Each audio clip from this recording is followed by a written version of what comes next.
All right. I think everybody's here. Does everybody hear me? Yep. Yep. Yep. Yep. How's everybody doing? Doing all right. Pretty good. You guys had some pretty wicked storms in Tennessee over the weekend, from what I saw. No, just got heavy rain and some wind. So none of the tornadoes were near you guys. That's good. Yeah. Nope. All right. Everybody's ready to go. Questions, comments, or concerns before we go?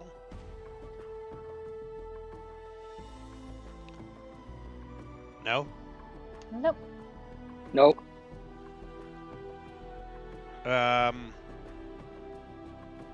One real quick thing. Joseph, have you talked to Allie lately? A little bit. Okay. I don't talk to her as much as I was wondering if she was I used coming to, back, but or I don't. You can message her. If I you think want. I might mean, PM or DM her on. Yeah. See if she wants to come back. So. That was my Gotcha. only other thing. Everybody knows that this is the last session before the holiday break starts. So, we're going to give this a shot tonight. Hopefully my internet connection is decent. So, we're going to run with this. If everybody remembers, it's been a few weeks since we last played. Our first session didn't go great. You're trapped. And I know that we lost already one player.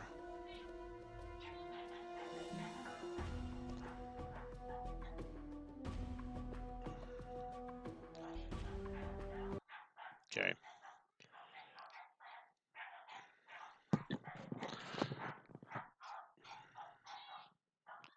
Who'd we lose? You. Old lady. Oh yeah. One of yeah, we lost Yeah, one. she dead, man. She dead. Yeah, so we'll recap really quick if you guys kind of forgot. The four of you woke up in a room with other bodies on tables. This heavy smell of formaldehyde was in the air. It was you heard strange sounds outside. You woke up that you were dead at one point. There was a bouncing skull who talked to you a little bit about stuff. Some things like how you got there. You don't know anything. You have no memory of any of your previous existence before waking up on those tables. The skull's name was Mort. He talked to you a little bit. You guys asked him a few questions. Where you were at, he said you were in the Great Mortuary in Sigil, the interplanetary hub of the center of the Outer Planes. So he told you if you ever see the light of day again, that you're in for a real treat when you get out into the city itself. You tried to figure out how you wound up the mortuary. Mort just said he reckons that you guys must have died and been wheeled in here just like everyone else. You asked him how to get out. Mort doesn't know the way. He knows that the Heralds of Dust run the mortuary, and they don't take kindly to fleshies poking around. And he told you guys to shake a leg while you still can and get out. Somebody asked him if he would join or whatever. He said he's waiting for someone else, so he can't go with you guys. You proceed to leave the room after you've gathered some equipment. Like I said, you have no memory of who you are, what your skills are, what you were doing there, any of that. So you kind of made your way past two rooms in the great mortuary, and heading to another door that Kevin's character and Hawk's character had entered a hallway past a great big glass. You saw a zombie with the name tag of crudely written on his name tag, the name Maurice. As soon as you entered the hallway, the door shut, closed, and locked, and huge flames began to come out everywhere on the sides of the walls. You guys are taking massive damage. I think the average damage was 44 damage. You guys were able to cut in half with your race to 22. But eventually you would succumb. At least Kevin's character would succumb to the injuries. The flame is extremely hot, so basically it has burned everything off your body, including any type of equipment that you've had. Your skin, from what you guys can see, because you're unconscious, your character is tattered. The skin is peeling and kind of burning away off the bones of the body of him. The same is happening to Kevin's character's body. With that, I think that's where we're at. That's where we left off. I had you guys make new characters.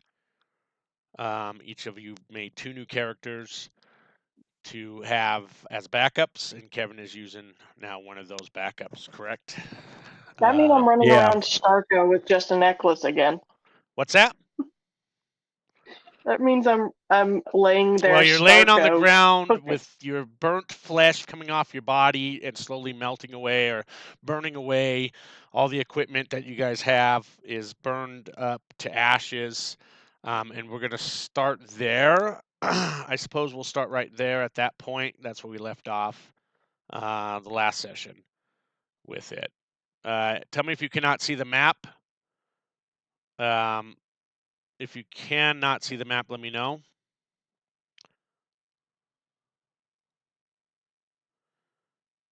It's a good thing I can't feel it.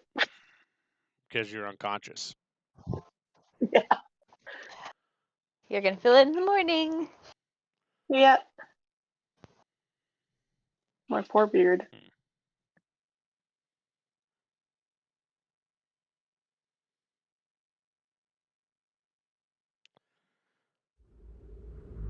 Okay, there we go. So we'll start off from there. So in the meantime, you were fooling with these levers on this side. That would have been Kelzod and Penny were both fooling with the levers, trying to get this thing to stop. It did. There was a countdown.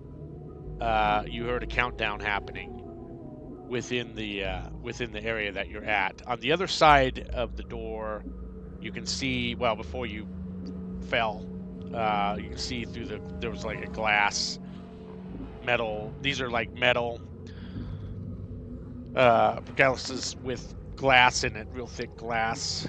You saw the zombie on the other side. He was trying to pull one of the levers down, but it seemed to be locked in place that he couldn't. But he was residual trying to pull it down for what memory and basic functions a zombie can do there. With that, we'll pick it up there. I think we're at count 4 or 3, right around there. You hear this, the two of you, Penny and Kelzod. Tell me if I'm saying your name wrong, Joseph. No, you're good. You're good, Kelvin. You hear this loud squeaking sound of a gurney being pushed down the hallway towards you guys along the cobblestone floor. No other sounds except the typical moaning and groaning you've heard since you've been awake of the zombie moaning and groaning throughout the halls of the mortuary.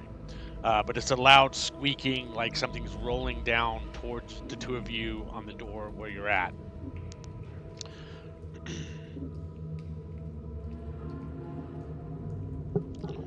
From which direction? From the north. From the north.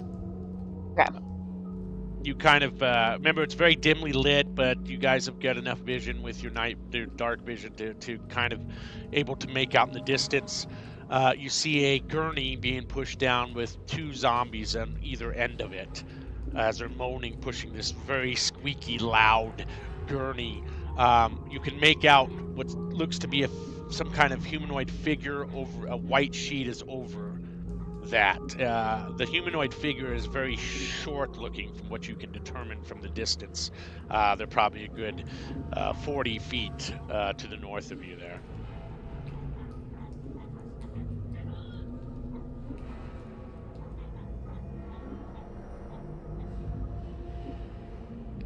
Are we It's in just like turn order? squeak, Uh-huh. squeak, squeak. And they're just like. Sounds like a drunk mouse. What are you two doing? Oh, I thought we were in turn order. My bad. Of course, my mouse is dying. Hold on. Well, I mean, you Okay. guys are the only two currently in turn order. Sorry. Yeah, so we're at Penny's on they're both- her turn order anyway, so it'd be Penny's on following the turn order here. Okay. All right. Gotcha. So we have sight of the gurney, right? Oh yeah. I know you don't see it on the map. We're going to use our theater Okay. of the mind with this.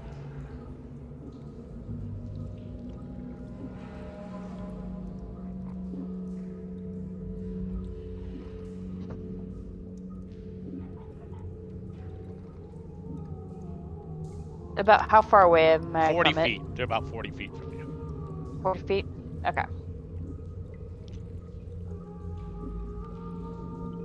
Yeah, I'll put an X about where they're at.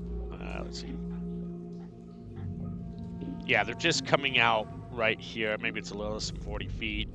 There looks, because the hallway kind of ends and there possibly some kind of door here.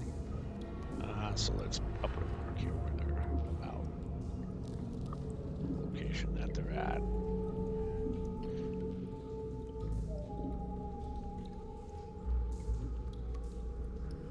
Alright, you see that? X, that's about the location. Okay, so they just came out of the doors. Yes. Okay. And at the moment, the zombies are non-hostile. That you're aware of.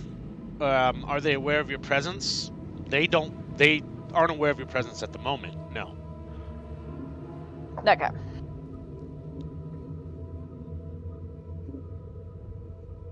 Hmm. Let's see. Since I tried everything I can with this door, I'm going to start walking up to the other zombies. About 10 feet of movement. See if they notice. They don't. They continue on down the hallway here as you move, and kind of are just looking straight ahead of where they're going, almost to pass you, from where you're standing at. Then I'll get right there and end my turn because I don't know what's going to happen. Okay. So they're. Seems like everything around here is a death trap. Okay. That moves on to Kelzold.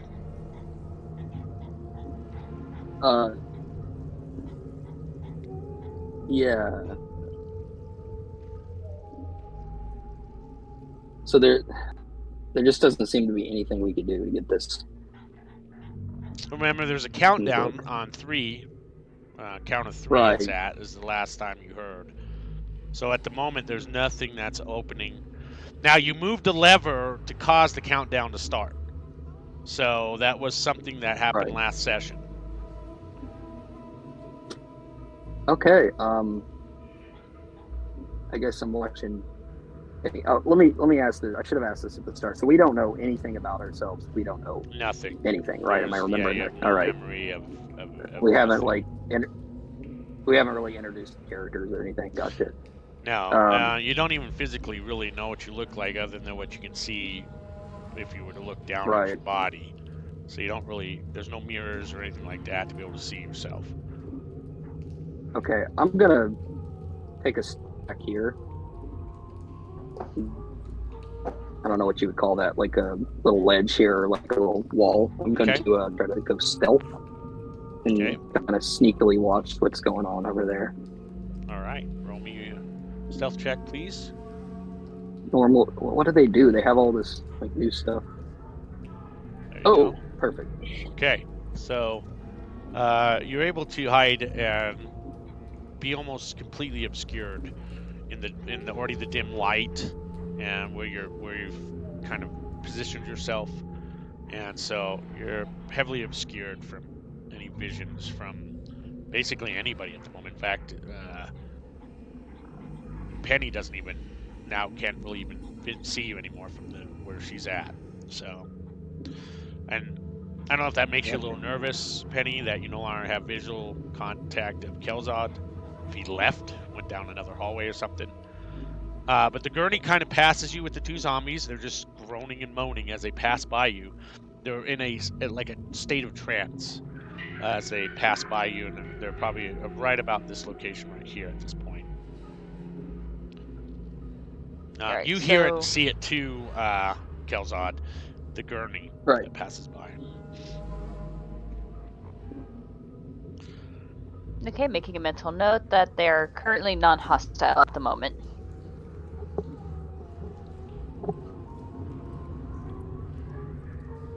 All right, that leads on to the zombie still doing his thing. He's trying to pull that lever. We'll go on to. There isn't much you can do about it. You're still unconscious, but stable. At this point, the gurney makes a sharp turn around the corner here from the direction you guys came from, and continues on to the west corridor that you guys came from, and it just squeaks on by as the squeaking sound slowly fades as it gets further away from the two of you. At that point you hear the countdowns of 2. Flames are still shooting out, so you are hit with another 22 points of damage. So you will be now doing a death save. Well, it won't really work as a death save because of your necklace, but we'll go on to Penny at that point. All right.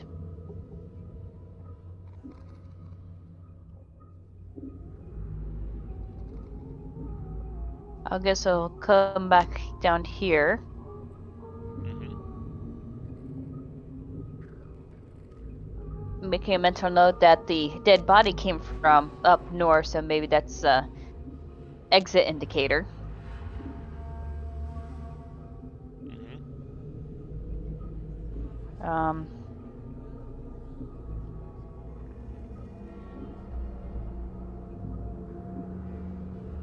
Mm-hmm.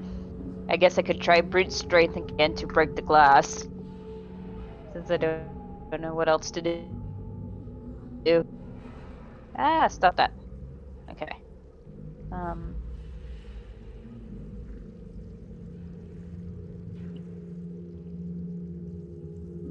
Guess I want to do a public roll.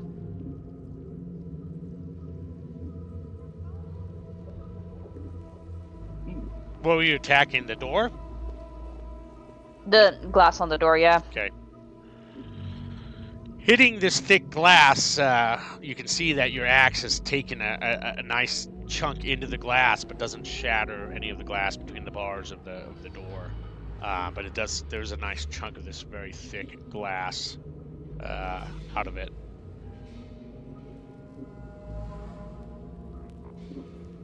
Progress. Kelzad, what are you doing? Sneak over here, like pop out, kind of behind, kind of loom over her and tell her, "I'm very sorry about your family burning to death in there. I don't know if there's any. I don't know who they are. I don't know anything about myself either. I'm having a very bad day. I'm very. All I know is my face I'm very goes naked. scared of what's going to happen. face is naked. I was naked. And I looked down. I noticed that circumcised. There must be someone that knows who I am. Anyways, I'm going to hit this. If we get this open, I plan. I can teleport and catch the zombie by surprise and kill him, and you Can it save tele- your family. Yes. Except figure out how to do my attack. Hold on. Oh my god. Where? How do monks attack? Hold on. With their fists. I know, but I can't find it out. Here we go. Unarmed strike. I'm used to using spell slots. Okay. Did it work? No. There's one hit.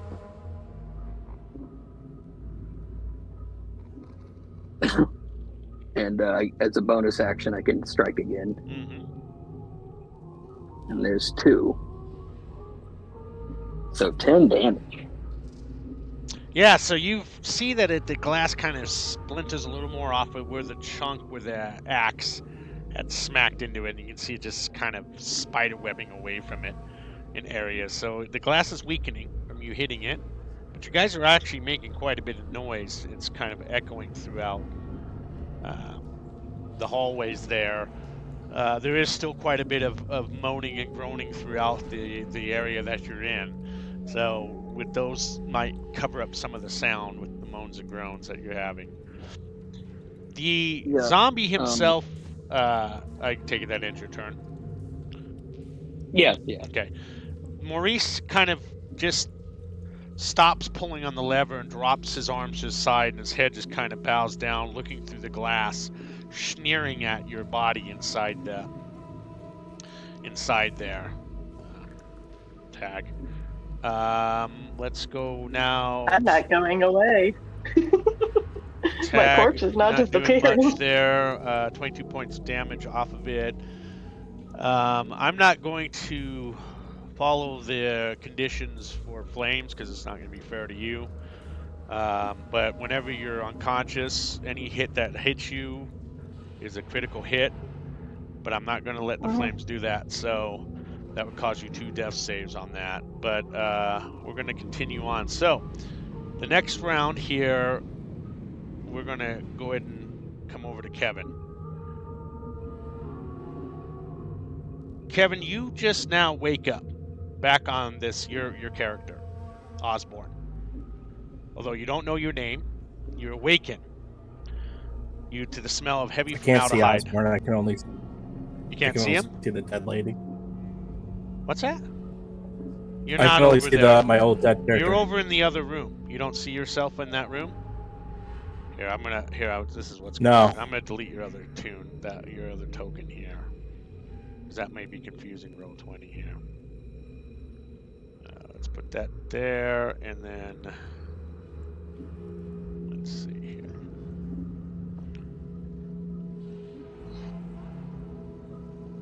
And let's see if you can see yourself now. Ooh, baby. Okay. So again, you wake in this room. You have no idea of who you are, where you are, how you got here, your past existing life you have no memories of. You see other dead bodies on these metal beds type situations. The room is, again, heavy of formaldehyde. You see the table, just like your other character. I'm not going to explain everything to you, remember what it was. But then the skull is bouncing by the door there. He's looking at you. And he sees that you're awake. He bounces over to you. And he says, Hey, Chief. You're another one. How many of these fleshies are coming here today? There's like 4 others of you earlier.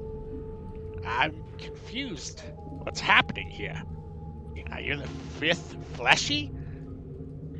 And especially to come alive here in the mortuary? Very interesting indeed. Look, if you hurry, go down this hall down here. You might catch up to the other fleshies that already were here. Be wary of them. All right, well, Heralds of Dust, though. They don't like your kind poking around here in the Great Mortuary.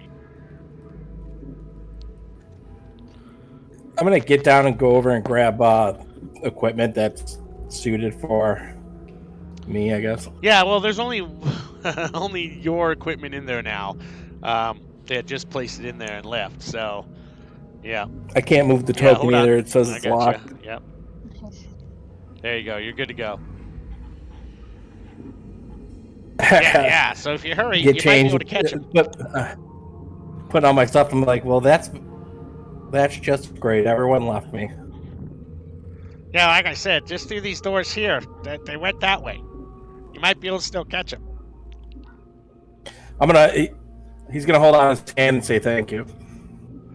Yeah. No doubt. He just kind of bounces at you and is just watch out for them Heralds of Dust. They, like I said, they really don't like your kind poking around here down in the Great Mortuary. Yeah, and as you're running down those, you pass by a couple doors.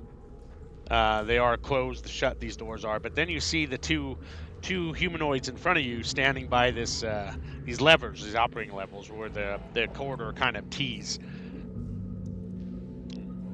I'm gonna knock a bolt on You don't my. recognize them at all. They're unrecognizable. You have no idea who they are, but they are fleshies, just like Skull had told you. He's gonna hold up his big heavy crossbow and aim it at him and be like, "Hey, what's my name?" Who are you all of a sudden aiming to? What's my name? What's my name? I'm gonna look at Penny. And I'm gonna look at him. Your name is Samuel. Gerald. Samuel Gerald. You are a hunter, and you need to help us at once. Family is on fire in this room. All right. Well, he's Do gonna. I need to be roll a like, deception? Nah, he believes you. He's like, okay. Yeah. Go ahead and roll. Yeah. Put yourself. Roll me initiative so we can get you in the turn order with your new character, Kevin, with Osborne.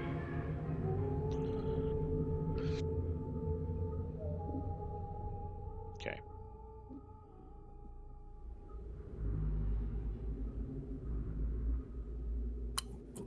I don't know what that 4.19 is. It's the tiebreakers that are involved. They go off your dexterity. Push you down right there. All right. So you're top of the order, Osborne. Right before you start, the last you hear this, right? There's kind of like a loudspeaker near you guys, right by that door there, and it goes 1, and you hear this, and all the levers go back up, and the flames stop. Okay.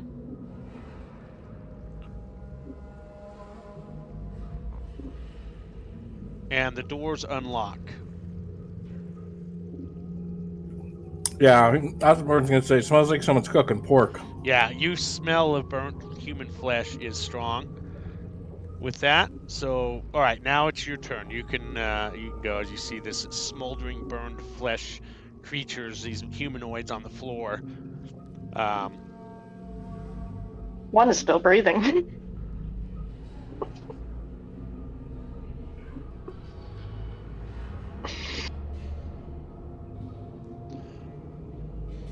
Be like, I'm not going in there. No, it is a trap, and I can teleport in there and maybe take the zombie by surprise. Can you shoot him from there, where I'm standing? Is there a zombie in there? The other side of the door is still closed. You can see lever. him through the glass, but the zombie's just like standing there, not doing anything, looking kind of through the door, but kind of beyond it, like it's waiting for something.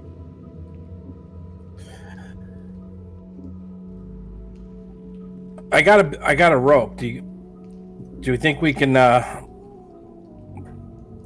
get that person out of there without going in there? Unless there's a hook on the end of the rope. Well, let me You see what could I shoot got him here. with an arrow.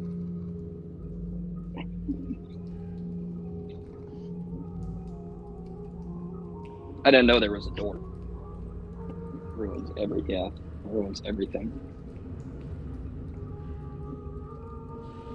No, I don't got like a grappling hook or anything. Never mind. Got a lot of cook utensils in here. I am pretty hungry.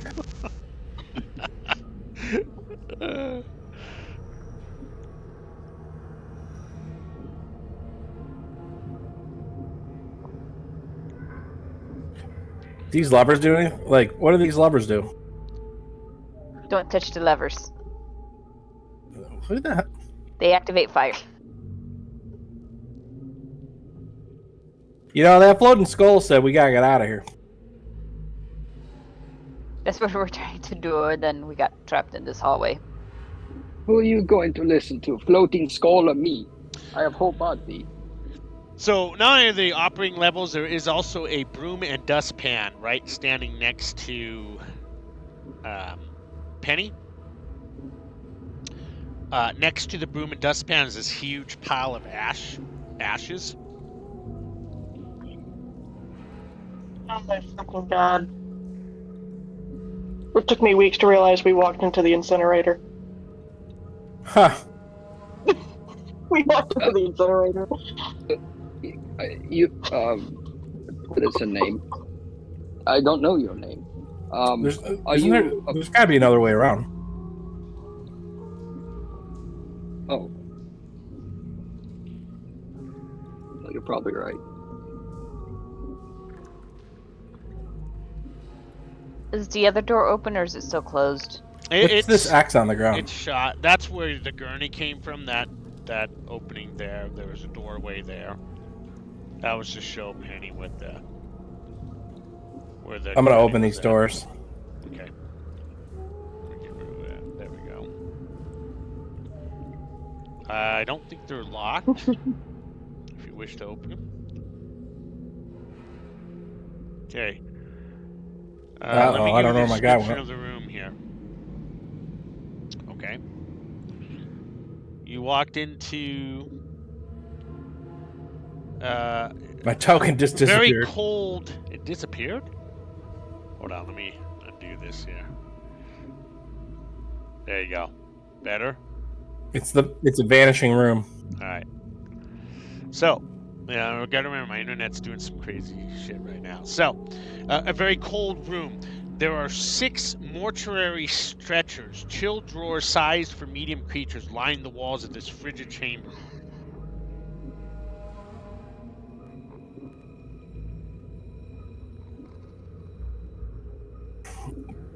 So there's looks to be a drawer here, a drawer here, a drawer here,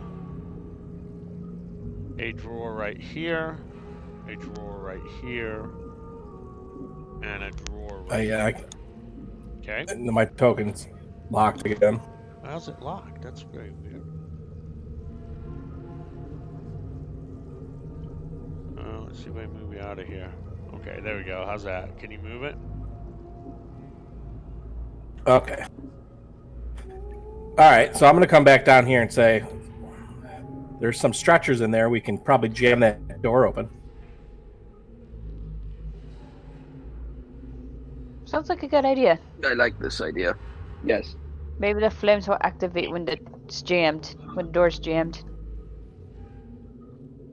Well, should we test it out right now and see if it works?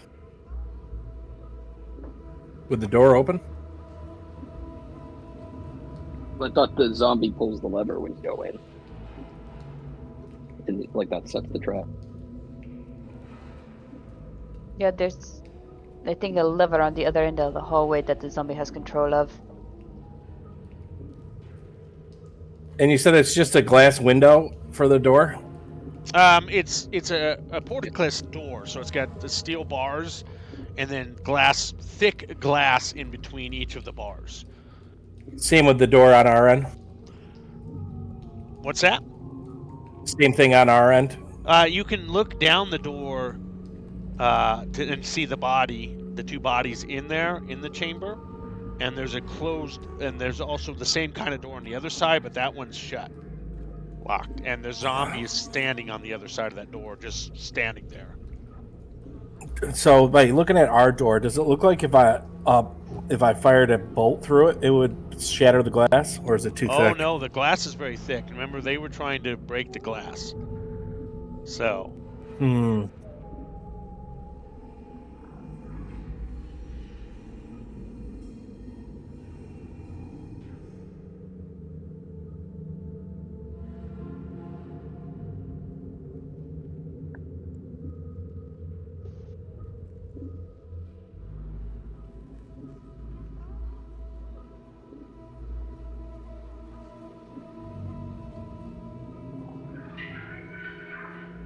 I'm gonna go. Well, hold on a second. I'm gonna go come down here and open these doors. Oh, Jesus Christ! all right, so you open the door and you see inside the door, the room here. It is a very strange, like oval-shaped room, and within the room you see a couple things. You see there is a sterile chamber reeks of embalming fluids. There is a mortician in a bloodstained apron that hunches over a humanoid amalgam of patchwork flesh, elbow deep in its flayed open chest with a pair of surgical instruments. This grim doctor causes the corpse-like creature to twitch and wither with her movements. This mortician, she hasn't noticed you. She's too much caught up in her work at the moment. And as she's working, you see wispy hair flying around as it looks like she's dissecting this huge creature.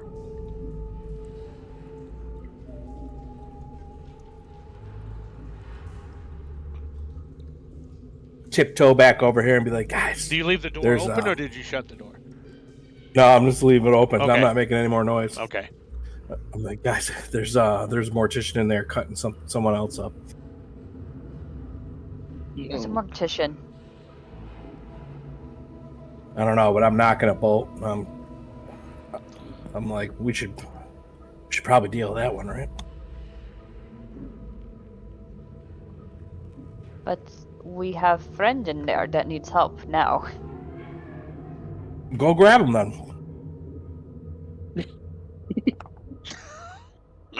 I mean, It's I easier might said have than an done, idea. huh?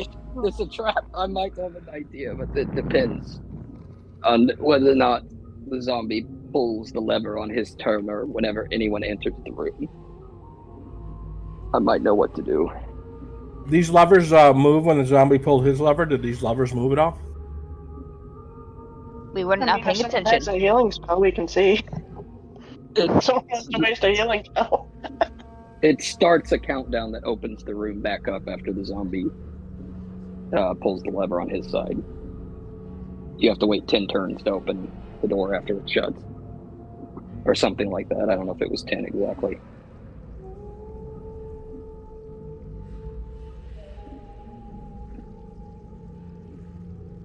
So I'm wondering if I go stealth and then or in there with my perk, and then I can grab this guy and try to drag him out while stealth.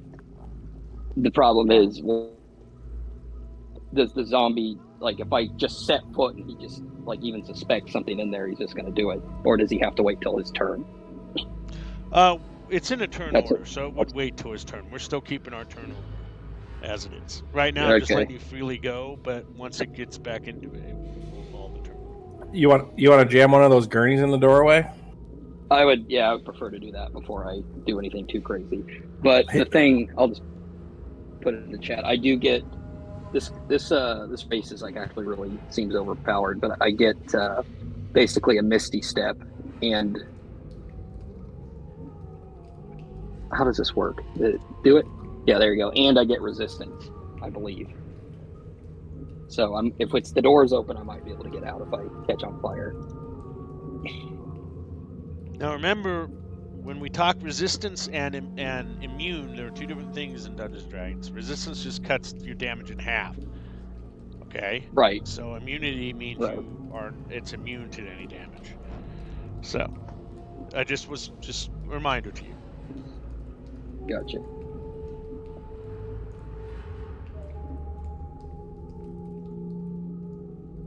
I'm gonna look at these guys. Do you have any other suggestions or any other ideas? So you want to Well, teleport to the body, grab the body, and run I want back. to. Yeah, but I want to go stealth. Like I'm thinking, like go stealth and do it like really sneakily.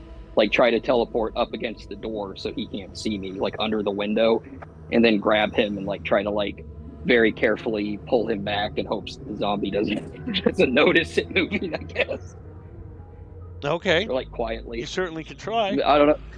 Maybe I don't think Kelzad knows this, but maybe Penny could like perform and like distract him or something.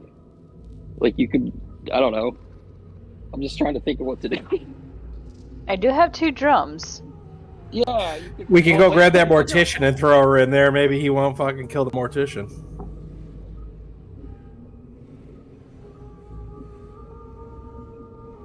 You could act like you could get the broom and like he's telling you this. You could pretend to be sweeping up in there, like you're the janitor. Like, oh, I gotta clean up in here. Oh, who left this body? Kelzad. Oh, I don't know my name. I know Who what left this body? I know what we can do here. Yes. I'm gonna use summon my Drake. You summon your Drake. Okay. Yeah. So You your what? proficiency is level 2, right? It is. Yeah, my bonus is 2. All right. So that's the type of Drake that you get is number 2. So. All right. So as a bonus action, you summon your Drake. I have the stats for it. So. Oh, Drake, I thought you said you summoned a drink. Yeah, me too. Okay.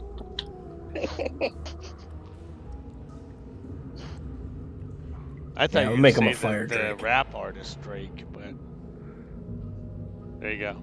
Is he really an artist? There's your Drake. You describe to us what the Drake looks like. It looks like a big red and green lizard, Okay. like a Komodo dragon. Okay. No, just like a plain looking one. He's not too. Okay. I'm gonna be like, "There's my friend." I'm gonna tell him, "Go drag that guy back here." All right. Let me look at the stat blocks on the Drake. Okay, he's got. Looks like he would be able to do that. I think he's gonna do it with the mouth though. With the mouth. Yeah, go like bite his clothes and like drag his ass back. Well, here. there are no clothes. It's been all burnt Go off. Bite grab his horn. Go grab his ankle. His horn.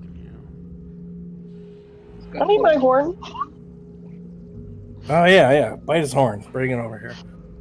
I need another trinket. All right, so let's see. The movement is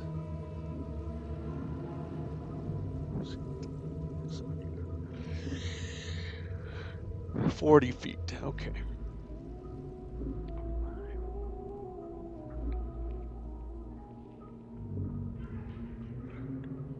All right.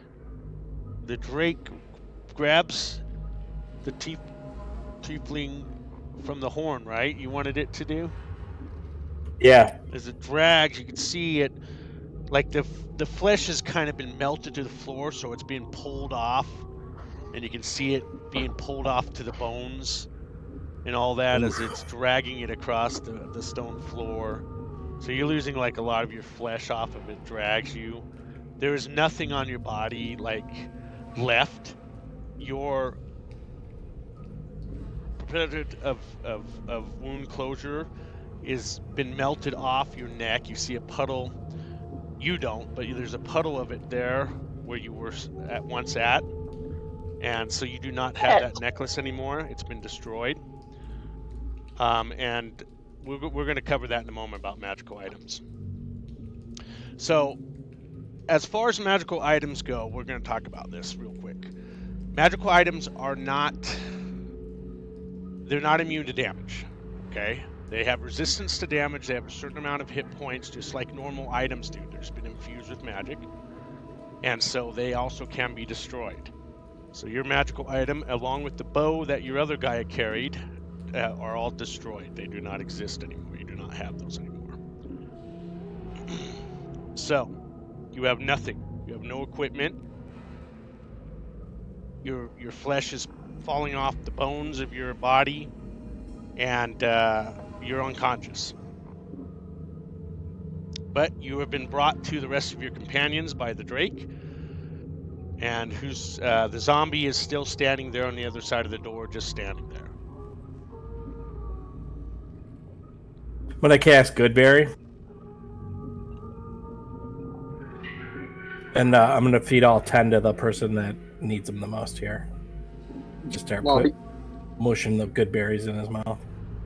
While he's doing that, I'm gonna walk in here. I'm not gonna say anything to this skull. I'm gonna get one of these sheets. I'm gonna walk back with the sheet. Make him a little toga. Okay, so 10 points of damage. You awaken. It is slowly healing you, but you are in excruciating amount of pain. Barely alive. And you have 2 points of exhaustion at this point when you awaken. I don't know where to add that. Let me make sure your character sheet has exhaustion. It should be I on don't there, think it but does. I will take a quick peek at your character sheet. Make sure that exhaustion is on your sheet.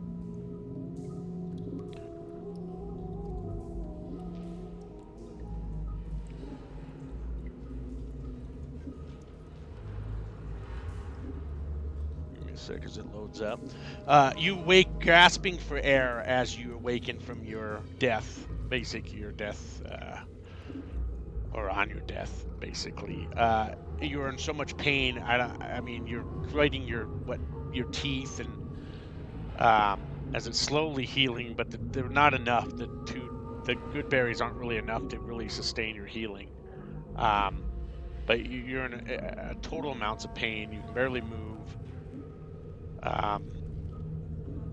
Your hair's gone, your eyelid brows are gone, every part of your body is slowly healing. It's going to be very horribly scarred, burn scars all over your body. You're also going to take, we're going to roll for your lasting injuries also here in a moment.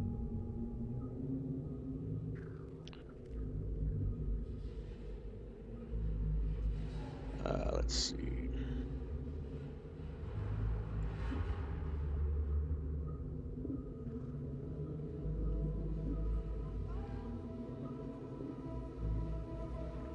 Okay. All right, it should show up on your character sheet now. You see it? Exhaustion level. Yep.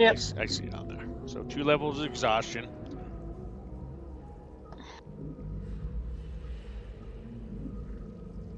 What are you guys doing for him here? He can't. He can barely stand if at all. Laying on the ground. Oh, my good berries. I'm very intrusively wrapping the toga, making a toga for him. So where are you getting the stuff for it? I walked in the other room and grabbed one of those sheets, right? That's what I said. I went into the other room and got a sheet. I missed that part. So you went back in there. Yeah.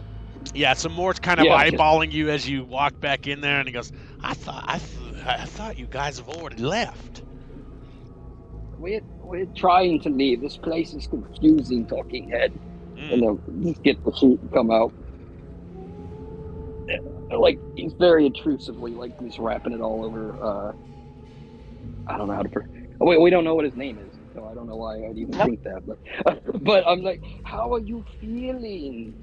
You don't look good. You have Samuel Gerald and his lizards who sank for your rescue. I'm gonna nod at this little guy here. He is your hero.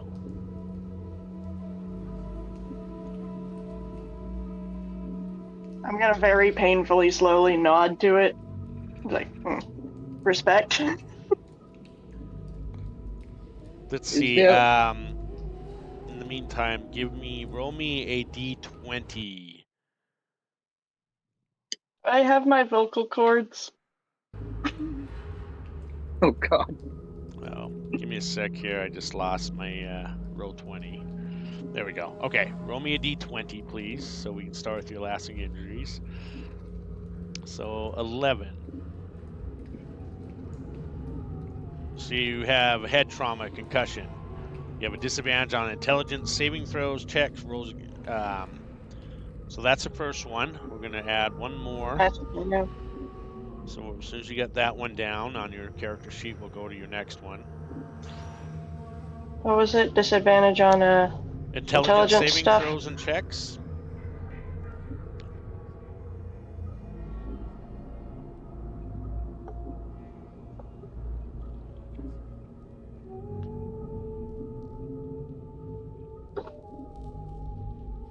And another one?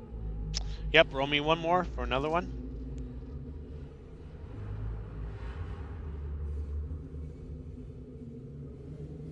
Okay. So 4, you have a crippled limb. So you choose either arm, leg. So arm can't hold two different objects or wield two-handed weapons, and you have a disadvantage on some strength saving throw checks, or the leg. Speed is halved. Can't use the dash action. Disadvantage on most dexterity ability checks and saving throws. I'll let I'll you do choose. arm. Okay. I'll do arm. Yeah. And at the moment, you don't have the nasty scars, but you will probably have them once you heal completely up. I mean, you're going to be just like a burn victim. You're going to have just horrible burn scars all over your body. Lost my hair, my beautiful hair. Yeah. If you guys have ever played Fallout 76, The Scorched, that's Nope. about what you look like if anybody's played Fallout 76. Or you can look it up. Fun. The Scorched. That's that's Kills what you Already pretty us. show much them. look like. He's like, we will find you a nice mask to hide your face with. Don't worry. You just go around wearing a mask everywhere. Is there any way to fix that? Oh, I wanted to know. I don't even know what my name is. As far And as, I'm what do you gonna. mean fix what? The scarring? Yeah. Yeah, eventually you could probably get some higher, greater restorations spell cast on you and probably fix a lot of that for you. Priest of some sort could probably take care of that for you. Yeah, I only You have can ask this lesser. clown over here to put some makeup on you. Let me refresh my roll 20. So just give me a moment, guys. I lost some of it here. I think I might have a wig somewhere in my pack. I was going to ask you, clown, if you have disguise kit, you could disguise us as zombies, and we could push our friend around here on a gurney. Yes, I have We disguise could kit. I also have 2 costumes. Oh. Oh, we could just go Three ask the mortician costumes. to get us out of here. Oh yes. We can I'm do that actually too. going to.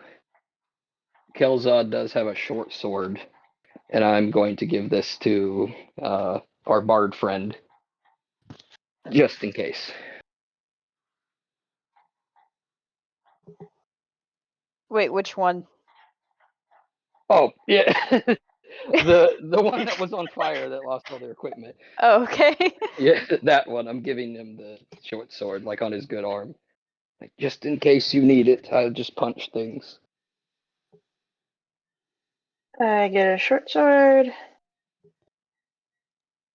Shit, I gotta remove all this. Pussy guy. Do I have to delete the love letter? I don't want to. Let's see. Do I have to delete all my equipment? I don't want to delete my love letter. Would you like a dart? I have a dart. You can have a dart. Everything goes. Goodbye. Do I have my vocal cords? Can I whistle? Yes, you do have your vocal cords are still intact. You can still speak. Can you make it so I can move my Drake too? Yeah, just give me a moment here. I'm trying to finish I'm loading. gonna start like whistling like under my breath and cast healing word on myself. Oh,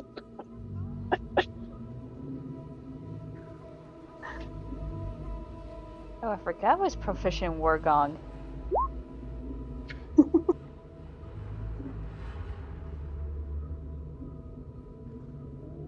Yeah, you did that on purpose.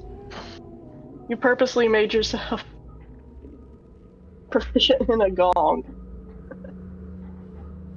I remember making myself proficient in percussion weapon or not weapons, instruments. That actually ain't bad. I'm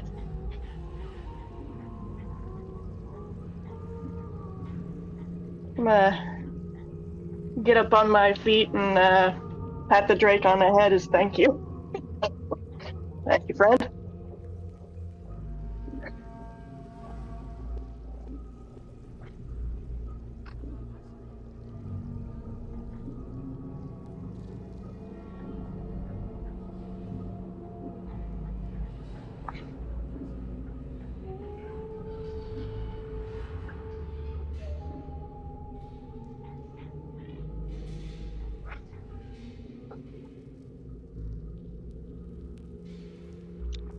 Did we lose Lars? Let's see. No, there he is.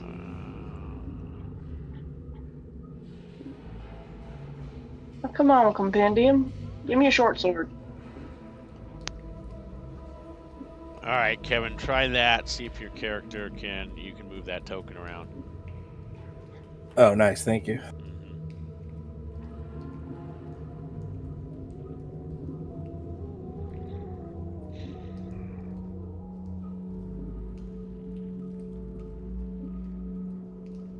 Okay. So our fist throwing friend gave me a short sword, Yes, I did. and I cast healing word on myself. Yes. So you have healed yourself a little bit more, but still in excruciating pain of the. It's going to take time to Taking heal, all including.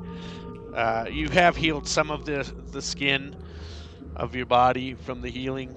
It is slowly working, but you're wrapped up in Yeah. sheets, so it's holding your skin onto your flesh onto your bones and that. Oh, you look so much better. Hold on. There we go. You'll be good in no time. Just I have to get believe you. out of here. We have to get out of here. Thank you. Uh, you guys find another way beside the burn room? There Cause was a ow. crazy.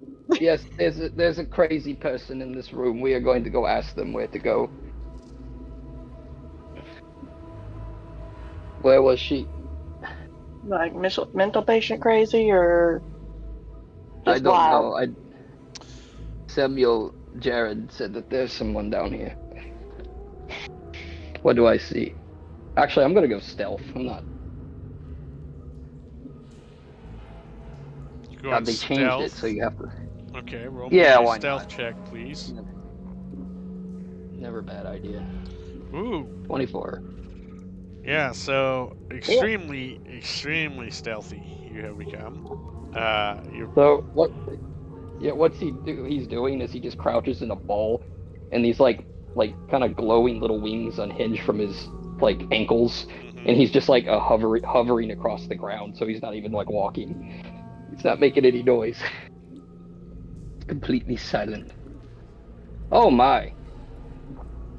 Oh Yeah, so you peer into the room. yeah, Again, I it's a know what that sterile is. chamber, reeks of embalming fluids. A mortician in a bloodstained apron hunches over a humanoid amalgam of patchwork flesh, elbow deep in its flayed open chest, with a pair of surgical instruments.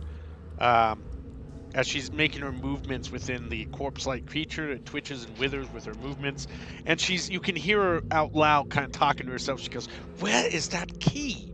I got to find that key."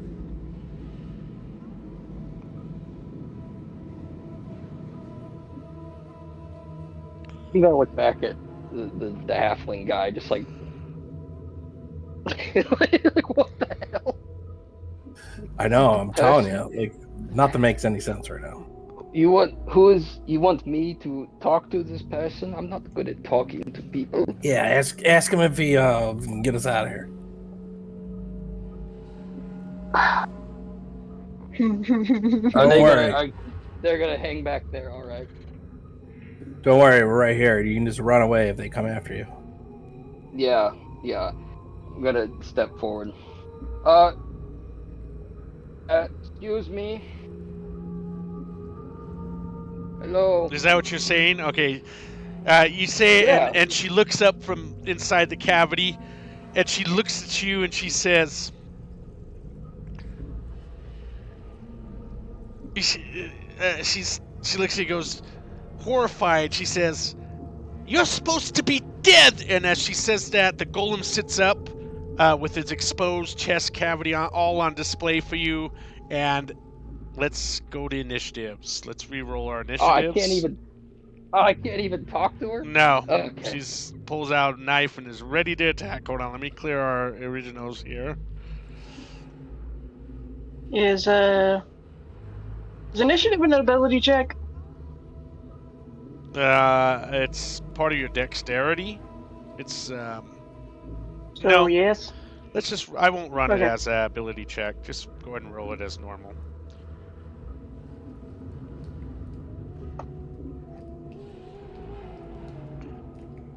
I'm going to give you guys a handout. Should end up in your... This is what the woman looks like. So put it in your guys' journal.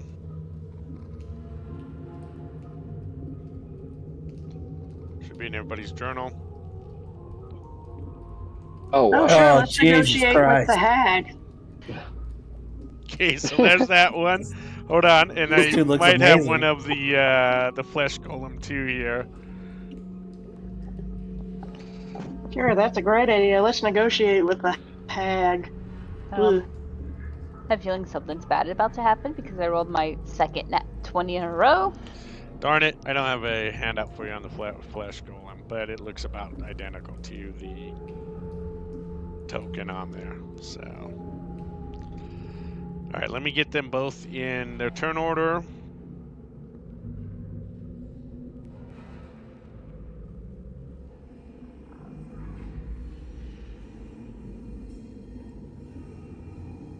God, I don't even. What level are we? It Level is- 3? Yeah, you guys are level 3. Oh, Yeah, boy. I'm 5. familiar And the flesh rising golem. myself with. Okay.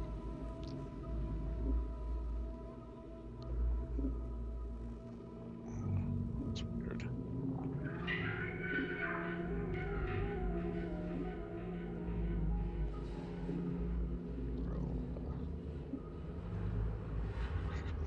Here we go.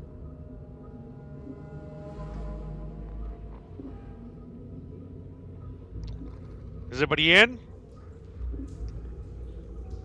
Yep. Yes, sir.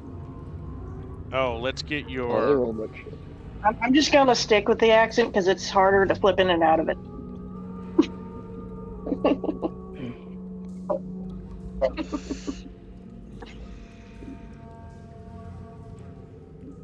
We're gonna just have your Drake go right after you, Kevin, after your character. I'm not gonna put him in the turn order. Yep.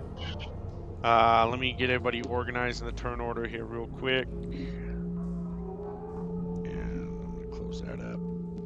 And let's see here. Let's get some combat music going.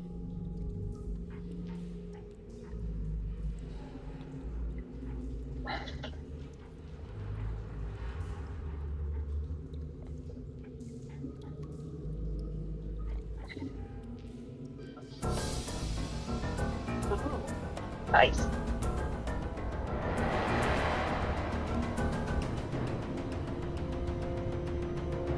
Okay, so first up we have Penny. Oh wait, let me get start combat so it reads us. There we go. Okay. Penny, you are up. Alright. Wondering what's gonna go on. I'm gonna take my full movement to come down here. It's like, hey, what's taking so long? They appear not to want to be friends with us. They are monster people. There's nothing wrong with being monster people. You will speak to them, tell them that. No? Hello, we just got lost. We need to find a way out. You are not lost. You are supposed to be dead. I even signed off on your paperwork. So I will make sure you you know our are names? all dead, she says, pointing at you with her pointy, bony finger. I tried. Wait, you need to smile more. I'm gonna use the one that smiles on her. All right, put it. Is there a saving throw for that? Thought there was. Is there?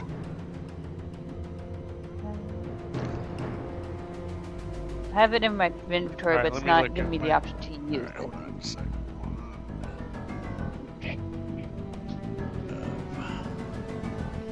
Great. Now she's gonna try and kill us with a big old grin on her face. There's one smile. That's great. So, let's see. I gotta succeed on a DC 10 Charisma saving throw, or to force to smile for 1 minute. So let's give this a shot here. Oh, please roll low. Let's see. So, Charisma saving throw.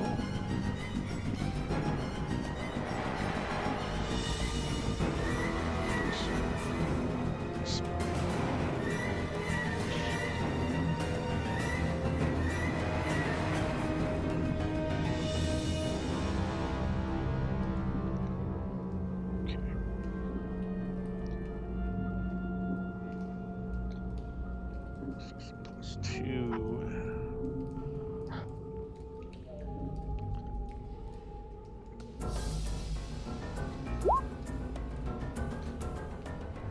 She rolled a 12, so she saved. No. So it kind of just goes zoom, boom, and bounces off of her. And so, okay, so that ends your turn, Penny. Yeah. Next up, we have Tag. You're prone still, so you're gonna have to get up. Or are you gonna stay Okay. prone and crawl? What do you want to do? I have half movement anyway, so Yes. I'm just. Just stand up and that's Oh, it. here I can help. If I've got one more step, it's like step over here, like kite him out, I can help. Okay. Take a step back over here. Okay. Like run him up here, I can help. I should use that. Oh well, next round. Because I've got an idea, I just can't fucking get where I can see them. I can't get to where I can see them with that movement. So, that's it. All right, that goes to Kelzod. Okay, so I'm going to ask you something that I'm probably going to ask you a lot. How tall is the ceiling in this room? In general, Let me give you the stats on the dungeon here. So,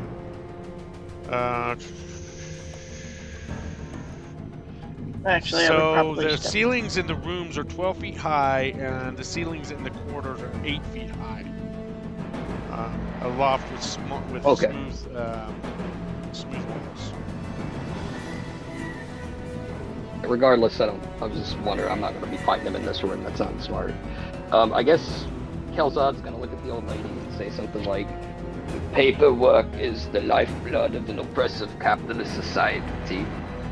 And he's going to float up and he's just gonna float out the door, and then stop like right here. And I guess I'll go stealth. Maybe I can take him, like if we get him to run out in the hall, I can take him by surprise or something.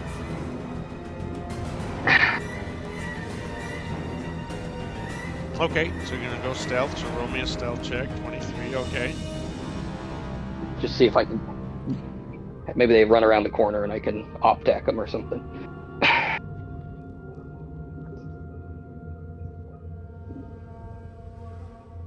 Oh, I just realized that I'm in danger though. Shit. So as my if it's all right, unless you don't want me to, can I grab Penny and kind of pull her behind me? If you want, yes. So she's not like in the way of danger. Hey, do you want that? Sure. Okay. I forgot I have a chaotic check or anything? cube, so. I'll just put her right there. Like, I'll grab her by the wrist and like lead her there, so they're not just both going to attack her. Do I roll a strength or anything, or is it No, voluntary? I think you can pull her just fine. I don't think we're not going to do a check for that. Yeah. I do need to ask Kevin a question why all of a sudden this Drake has 20 health points. Because it gets 5 times my ranger level plus 5. Where does it? And it works that way with the. 5 to ranger level. The Drake has a number of Work hit that points way dice with D the to your range. ranger level is 3, so it'd be 15, wouldn't it? 5, 10, 15.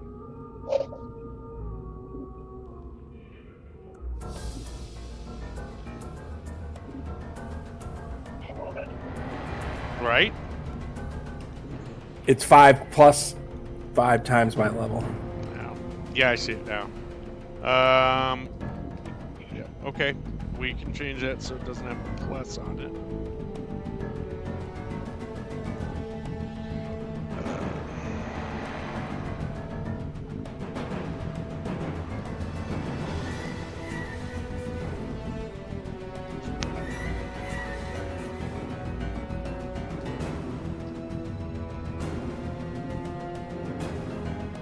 All right. That ends Calzet's turn.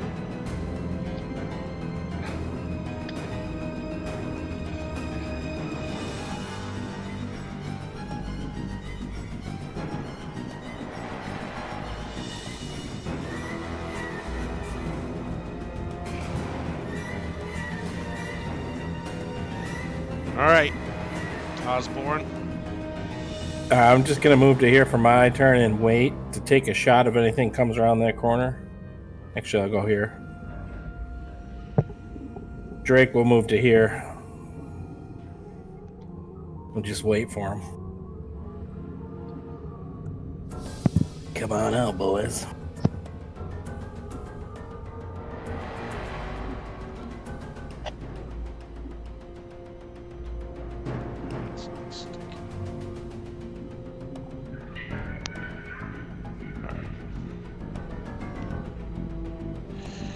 All right, that ends your turn there. Flesh Golem pulls itself off the table, begins to lumber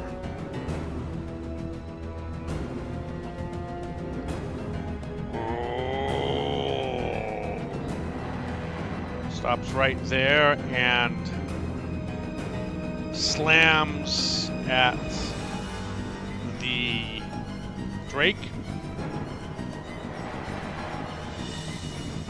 twice. Oh no!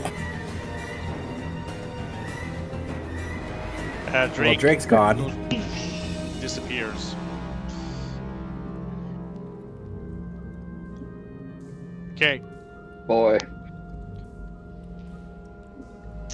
That ends the Flesh Golem's turn.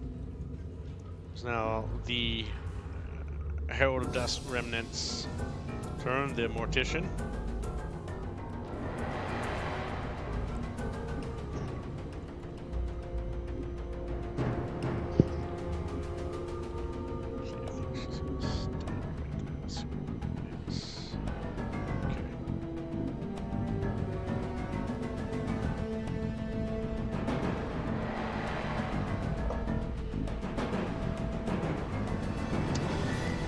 You then see her hold her jaw, and as you can kind of see this a little bit, Penny, you're the only one.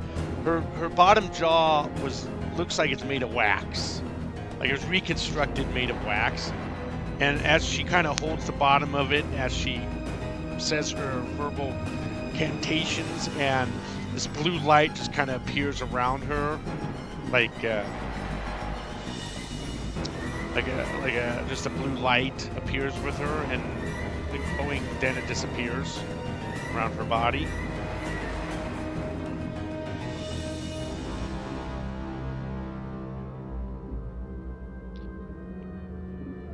Okay. Okay. Let's see. Let me make.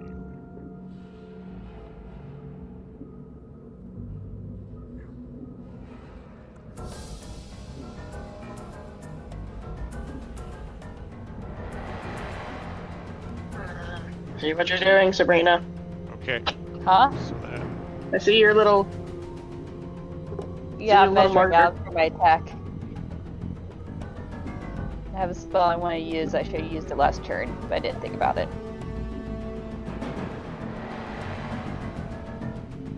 Okay.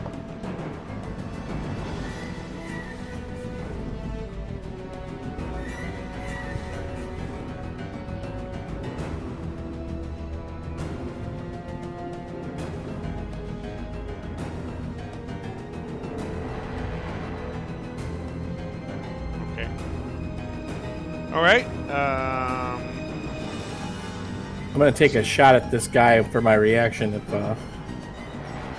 before round 2 starts.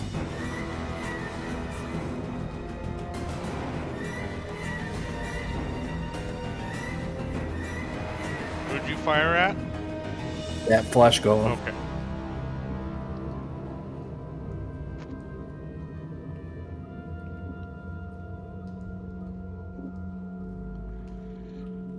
The flesh golem. And my magical weapon's the heavy crossbow +1. So, the arrow kind of hits him, the bolt, and he just looks it out and just pulls it out, throws it on the ground. Doesn't look like it does any damage to him. Oh no.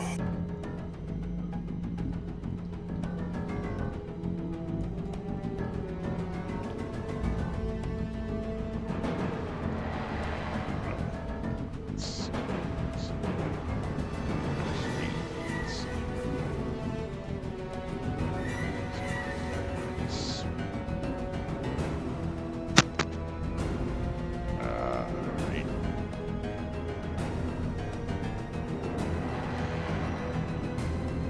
Okay. All right. Let's see. Penny, did you go yet? It's your turn. Not yet. Okay. Okay. I'm gonna look to the, next to the, or look at the man standing next to me, and I'm gonna tell him if you attack, back up immediately. Then I'm going to cast this.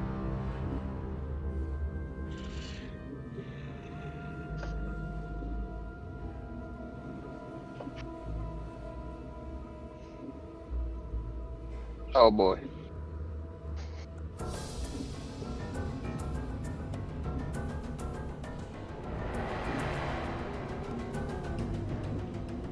All right. So what are we doing? Which mischievous surge is it?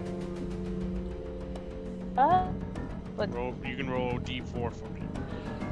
Oh, drop some molasses. Okay.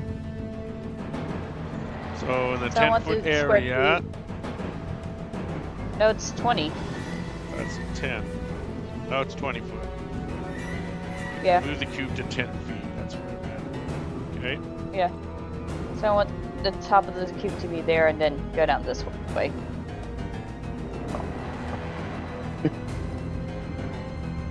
You want the cube to be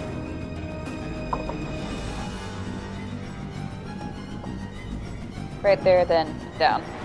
okay.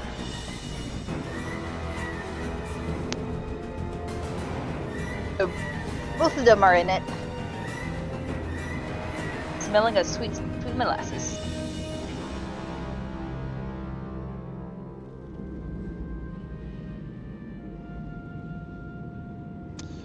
Let's see. It takes a DC 14. Is there concentrating? No, doesn't look like there's any save for it. Okay. I can read. Let's see. Concentration. You're concentrating. Yep. No, there's no save for it. Okay. So.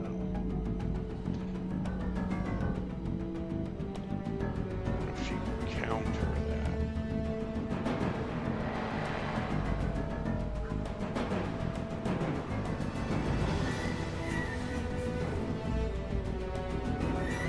All right.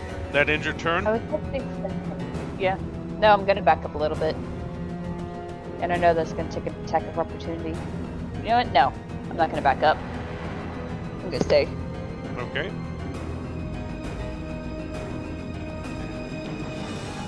All right, Tag. You're up. I'm gonna scratch at my thumb with my index finger to cause a drop of blood, and cast Bane on the flesh golem.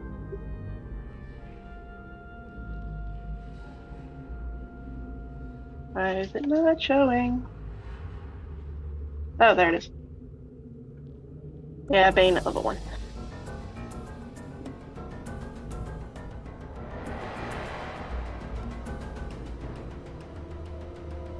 Looks like vines reach up and start trying to grasp at. All right. So it is a charisma saving throw. Trying to grasp at its arms to slow it down.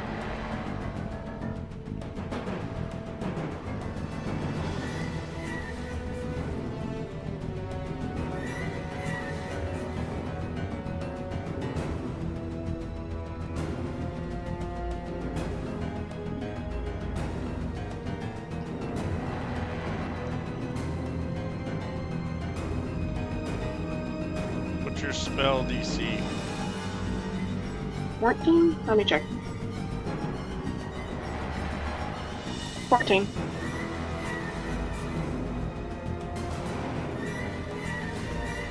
Okay.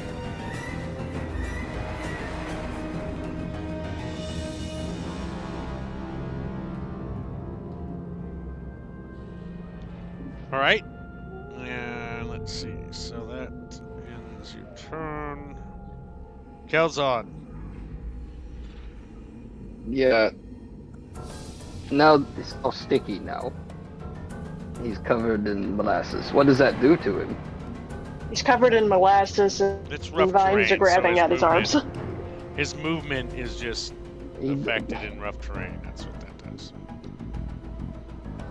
No, I don't want to punch him. My hands will get sticky. So I'm going, but I'm going to punch him. I'm going to punch him in that was opened previously. See if I can nick away at him. And there's one punch. 8 whopping damage. Do 2 punch because I'm going to use a Kai point. So 16 damage total, and I'm going to use a Kai point to take the dodge action. Okay. I'm not even sure what it does. I'm not It sure means what you it can does, but I don't disengage. think it would hurt. I think it means it has disadvantage on attacks. He has against you. disadvantage on his attacks and dodge action. So. There is a disengage thing, but I think that's All right, something so else. both That's, those step of attacks, the when you wind. hit him, you feel like you did the best you freaking possibly could, but you realize it's done no damage to the flesh golem. Oh, nothing's working on this.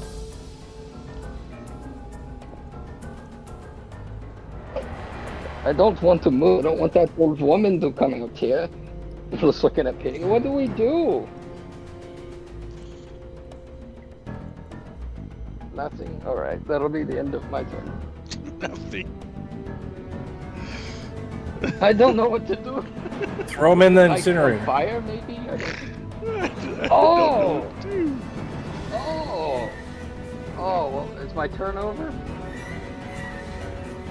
No. That would have been. That's a great idea. But I can't disengage. But I have the dodge action, right? Yes. So if he attacks you, he gets a disadvantage on his attack. Did my Bane stay even here. work? I don't want to leave Penny here, so he'll probably attack Kel'Zad, so I'll just leave. I'll stay here for now. Did Bane even work?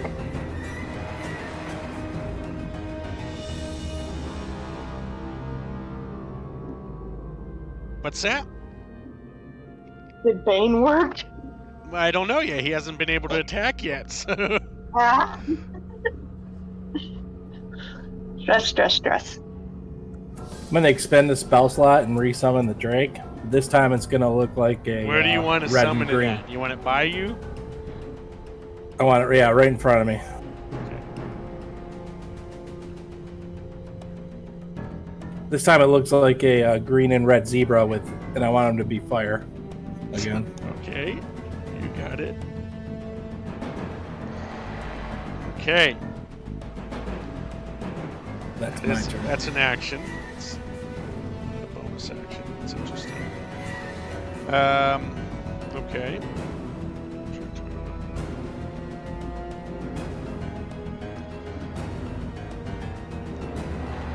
All right. So he physically sees you now, Kel'Zad, because you come out of hiding with your attack. So he is going to try to slam you.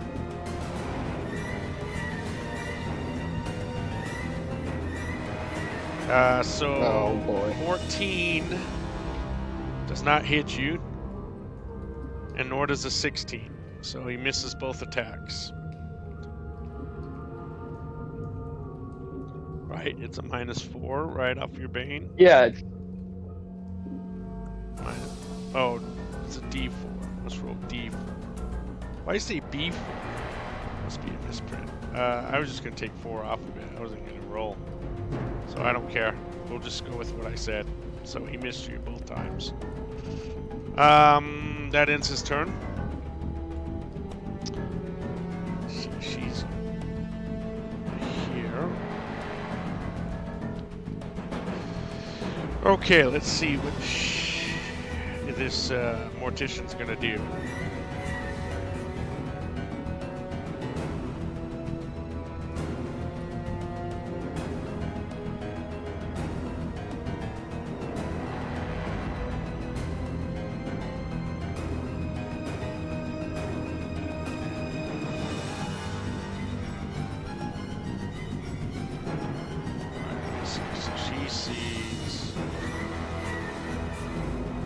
She's casting Bane on. It's going to be Kel'Zad, Penny, and Osborne. 3 of you make a charisma saving throw, please.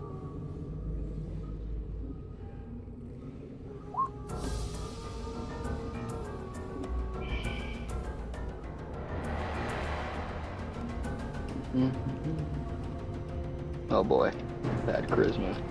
Oh my god, I won. Oh. I have... Let's see. So, let's see what is hers.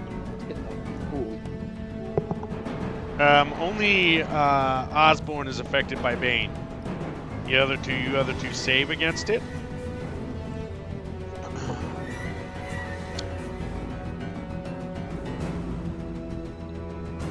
Okay. And let's see. That ends her turn.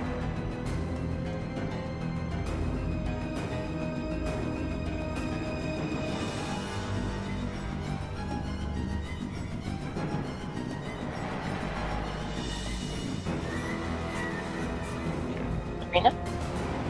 You go. Okay. Jumps us to Penny.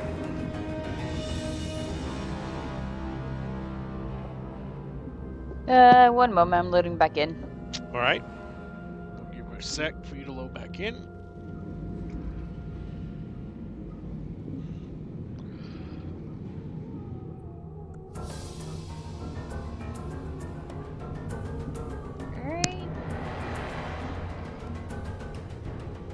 Okay, let me reread this spell because I think it changes at the start of my turn. Excuse me. Yes, it does. So at the end of your That's okay.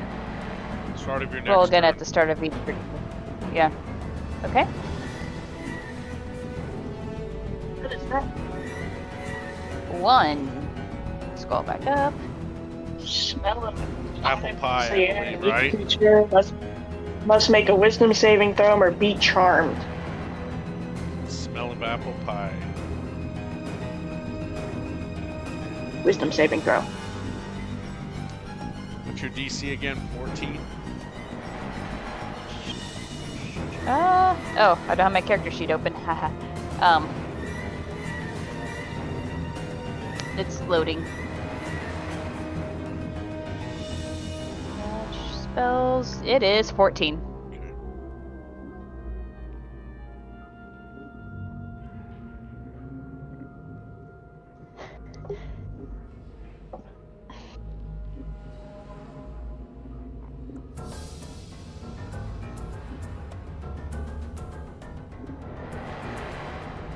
Okay.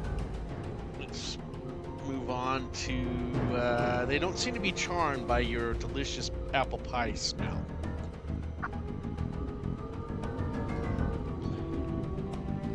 So, oh,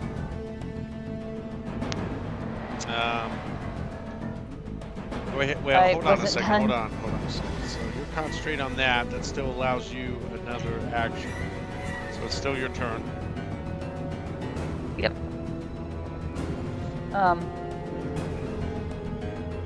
Aren't you remember the rules for concentration? Could I still cast like a cantrip? As long as Or no? yes, as long as it doesn't involve a concentration spell, another concentration spell. So yes. Okay.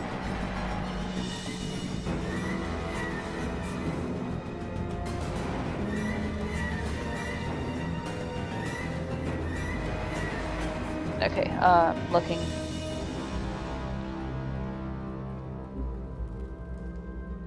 I think you're concentration, aren't you?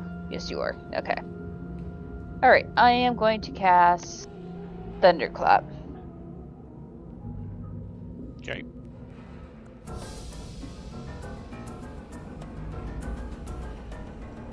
It's not much, but hopefully it does something.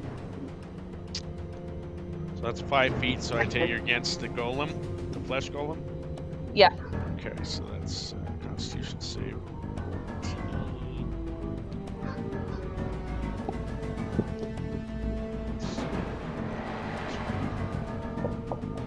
So they hit modifier on that. Nat 1. Nat 1. He still fails his save. Takes 2 points of damage. Does he get shoved from it? Let me see. Thunderclap. I think it's just noise, it's not force. Is it? Okay, so let's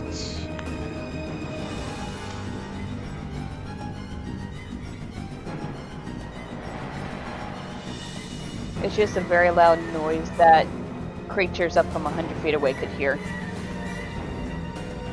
So like if thunder just lightning flash right by us,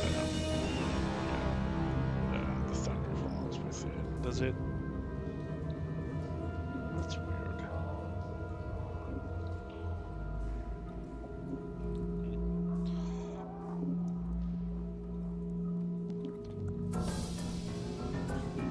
Okay. I'm doing chip damage. Oh no, my turn. Kelzon. No, Or No, nope, it's, it's yours, the Tag. Sorry, we bard already. That's right. We had moved on. So Tag, you. it's your turn. Okay, I'm gonna step forward so I can see. I'm gonna step over towards the blue lover so I can see this lady. And I'm going to cast Dissonant Whispers. Oh, damn.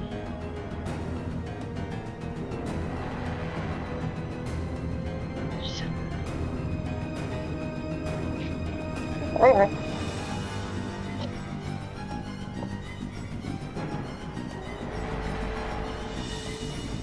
Oh, that's great. All right, wisdom saving throw.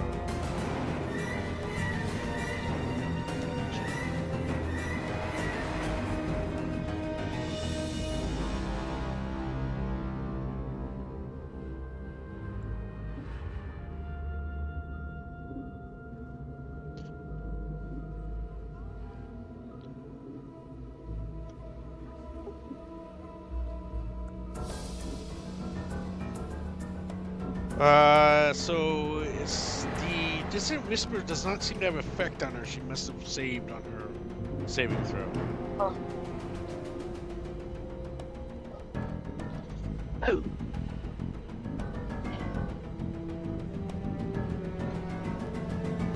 She rolled a 20, by the way. Damn. Kelzad, it's your turn. Okay. Go to Osborne. Am I able to strike the old lady where I'm standing, even if it's like quickly ducking under the thing's leg and hitting her in the shin or something? Yo, strike the golem. What do you mean? Quick? Yeah, you're kind of.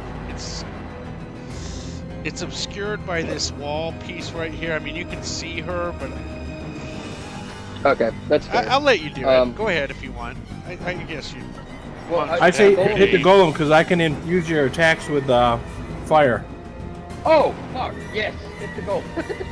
Actually, I'm just trying to break her concentration. But I'll hit the golem. It's a good idea. Where's the...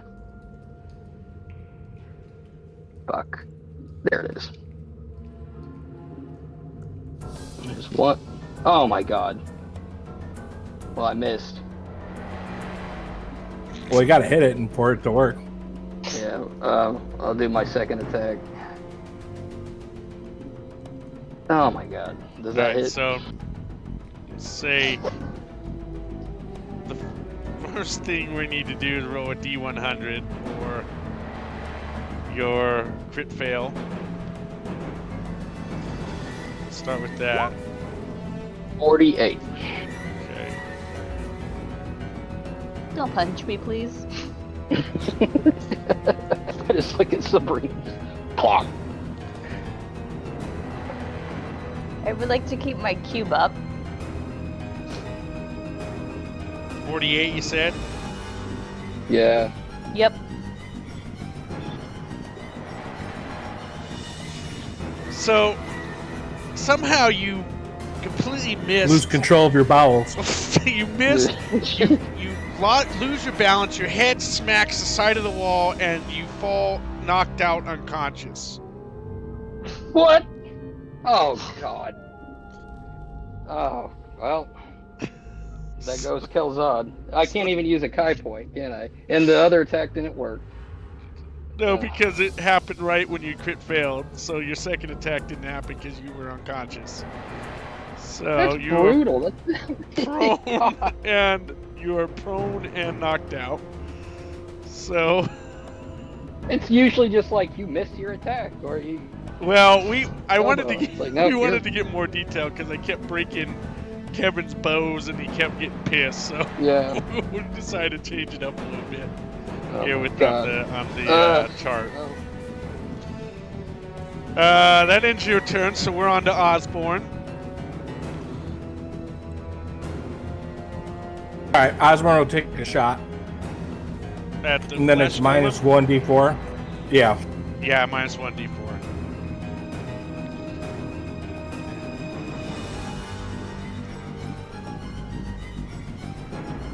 So it's throw 1d4, so 3, so 11. So 11. Are you hitting the flesh golem? Flesh golem, yeah. Yep, that's a hit. So roll your damage. I'm gonna infuse the arrow for the Drake's reaction, so it can do an extra 1d6 Okay. fire damage. Turns it into Sure. fire. Yeah.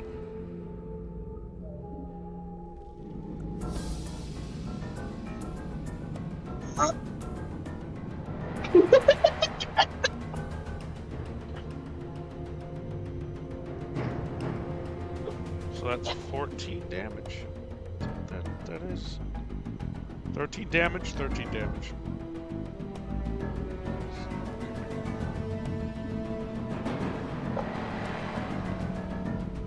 Okay.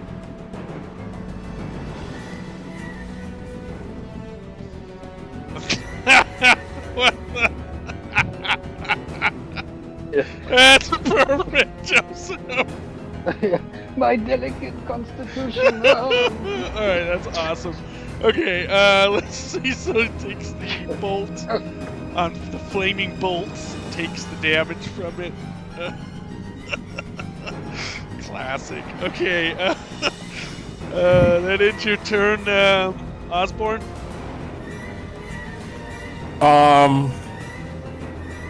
Yeah. Because doesn't the Drake, isn't that Infused Strike what the Drake gives you? Yeah, So that's is that- the Drake's is reaction. that It can its still reaction? move and Oh, take okay, a so it dodge has a reaction, move. Yeah, it has a move still. or I can use my bonus action to make it like bite, but there's Okay. nowhere for it to go. All right. You could drag the dead or the unconscious dude away. Then he'll just attack the unconscious guy.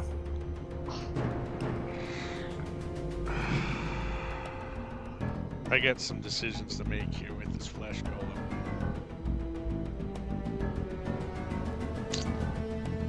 I don't want to attack. I mean, if I attack Kelzo, it's an automatic critical hit because you're down. If I Yeah. attack Penny, I'll attack Penny. Flesh golem attack Penny here. Well, it is what it That's is. Yeah. And is your Bane still active?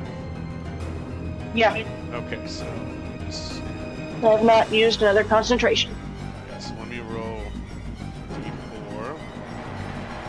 Roll those. High, be high, be high. Oh, look at that. So I enchanted it. a 16 is the first attack. Which you have armor class. Penny, what's your My armor AC. class here? 13. So I still hit you on the first attack. Yeah, Second nothing I can do attack about that. is at 11, so I miss you on the second attack. So you take 11 bludgeoning damage. Shit, you only have 19 hit points for a level 3 character? Are you sure about that? Sabrina, is your hit points correct? Because level 3, you have 19 hit points only?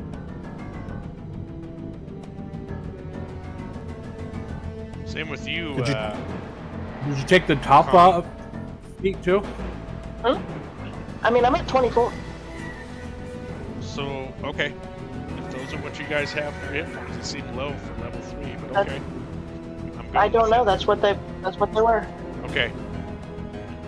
So you I don't know what they used to be. save on that, but you take 11 points damage. Okay, What's your constitution? that seems like a level 2, but you guys did level your hit points up to level 3, right? Both of you?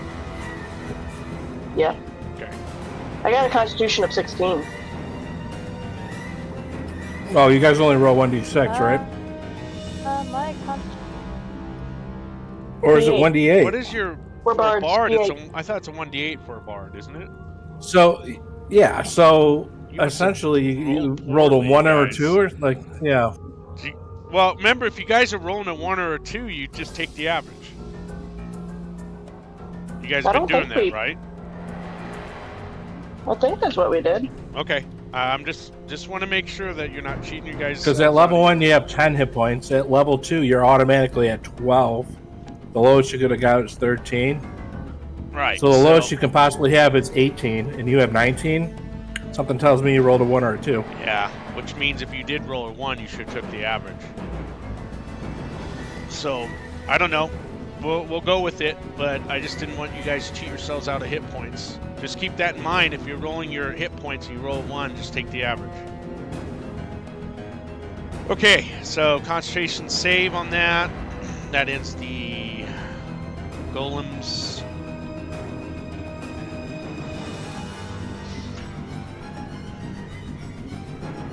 Let's see, so let's see what she's good to do here.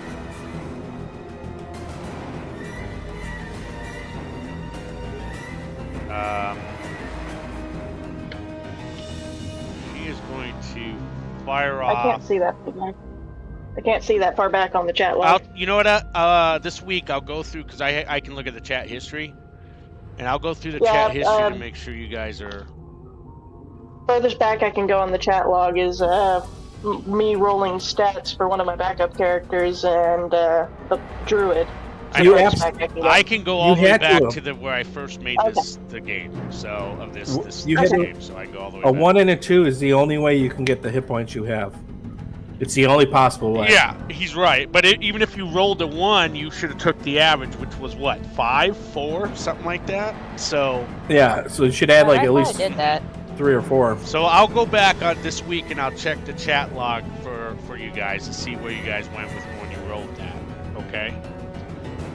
So I'll take a look at that because it just seems you guys seem really low for level 3 on your hit points. So We are cards. I know, I do have but you tough. still are 1d8. Your hit die should be so. Yeah. And if you have the tough feat, you should have even more. Yeah, if you took the tough feat, so which is plus 2, right? Hit points. All right. Per level, yeah. Yeah. Anyway, so she's gonna fire off this necrotic greenish bolt comes flying out of her fingers at. Well, unfortunately, we're gonna say Kelzad on the ground there. So, Kelzad's resistant to necrotic. he's resistant, so Whoa. not immune. So. Oh, I'm sorry. Yeah. Okay, so Yeah. she first has got to hit you. So both times they're automatic crits. So that's 11 plus.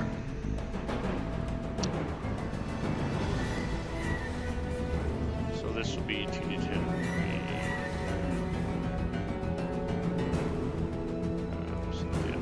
9. So you take.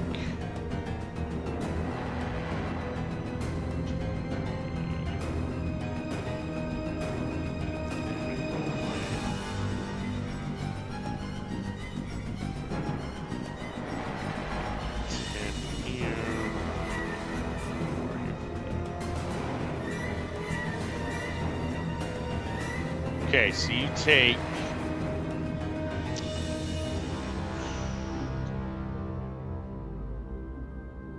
36 points of damage.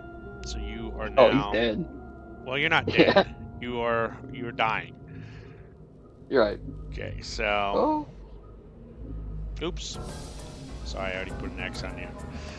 All right, so you are dying. And that ends her turn here. So that goes to Penny. Shit, this is as hard as Tomb of Annihilation, buddy. Remember that, Kevin? This is about what this adventure is turning into, is another Tomb of Annihilation. Yeah, Jesus. What's the odds of me like bumping my head though? I mean, that's pretty wild. Like I don't know if this would be going this way. That. Well, yeah, because of your crit fail. Or Penny, you're up. What do you got? What do you got going on? Hold on, I'm looking. You Forget guys your, have healing, keyboard. don't you? As bards? I don't. Shit. I do. I was smart. All right. Well, somebody needs to be healing you guys. Okay, But clearly I couldn't do it to myself while I was in the fire chamber. That's true. Oh shit. Okay. I was unconscious that whole last time. Yeah. I was like, I am cooking, and she's swinging it. All right. There's the death symbol. Okay. What you got going on, Penny? okay. I am going to cast Tasha's Hideous Laughter. On the Mortician? mortician. Here. Okay, the mortician. Okay. All right. Wait. So you're no longer Tasha's concentrating Hideous Laughter's- on. What's that? It's Tasha's Hideous Laughter's. Oh, it is concentration. So are you gonna do that? Oh. Because you'll lose concentration on the other No. spell. No. No? Think about the other spell. Okay, you want to No. keep the other spell? Okay. So Okay, it's disregard continuing Tasha's to be hideous the- laughter. Okay.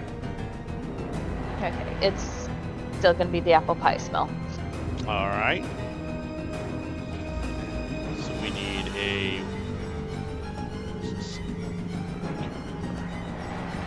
Quarantine.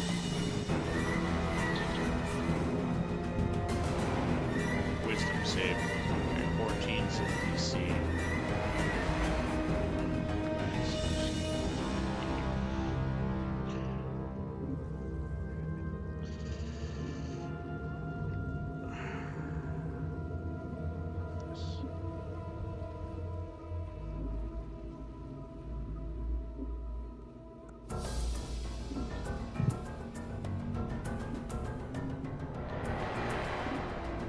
Okay.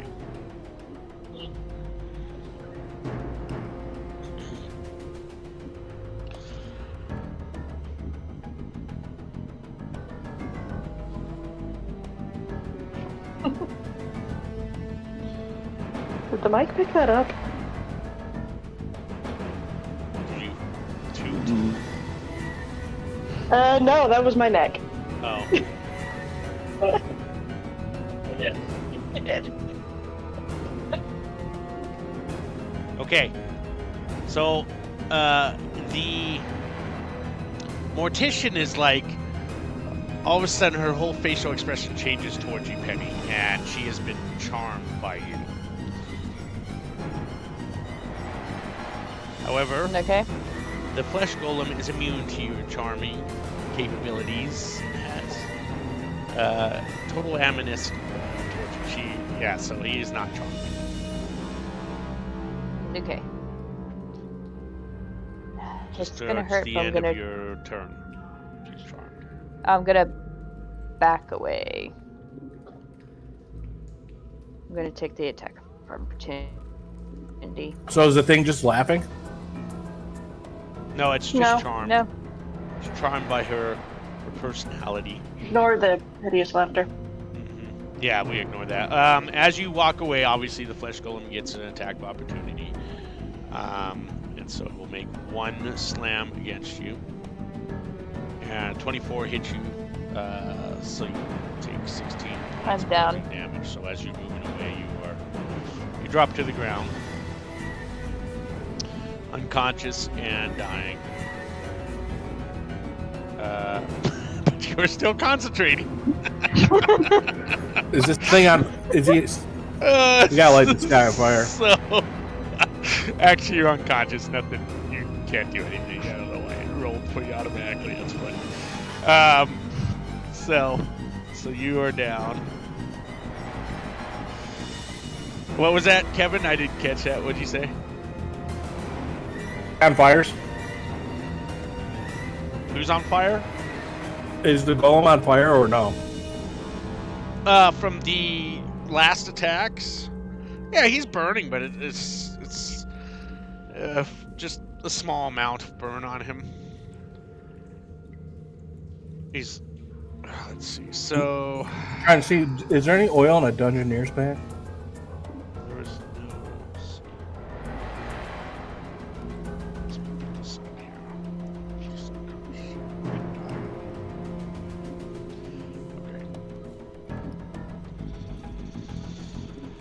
Okay. Let's see. So that ends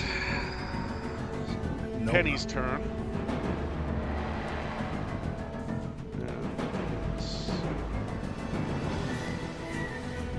Okay, so we are now on to Tog's turn. Tog, your turn.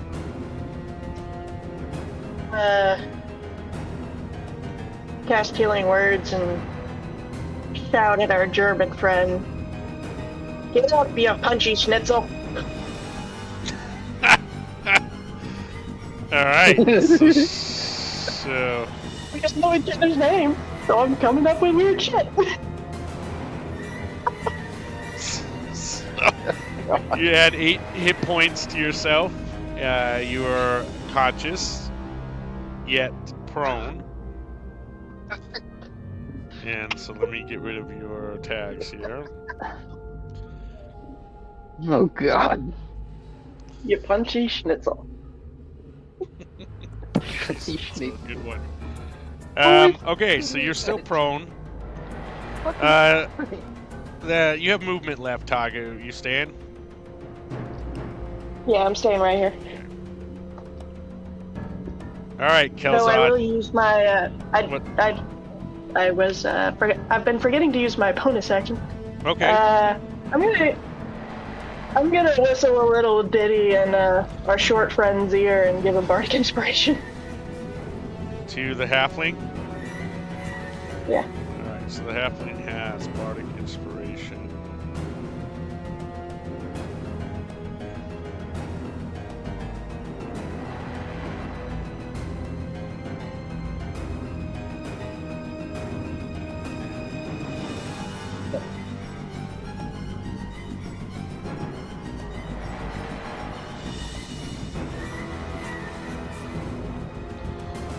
Kelzin, you're prone. You're on the ground still. Do I have a lasting injury now?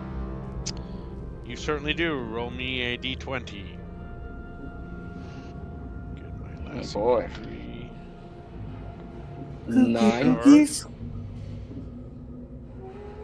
Okay, so you rolled a 9.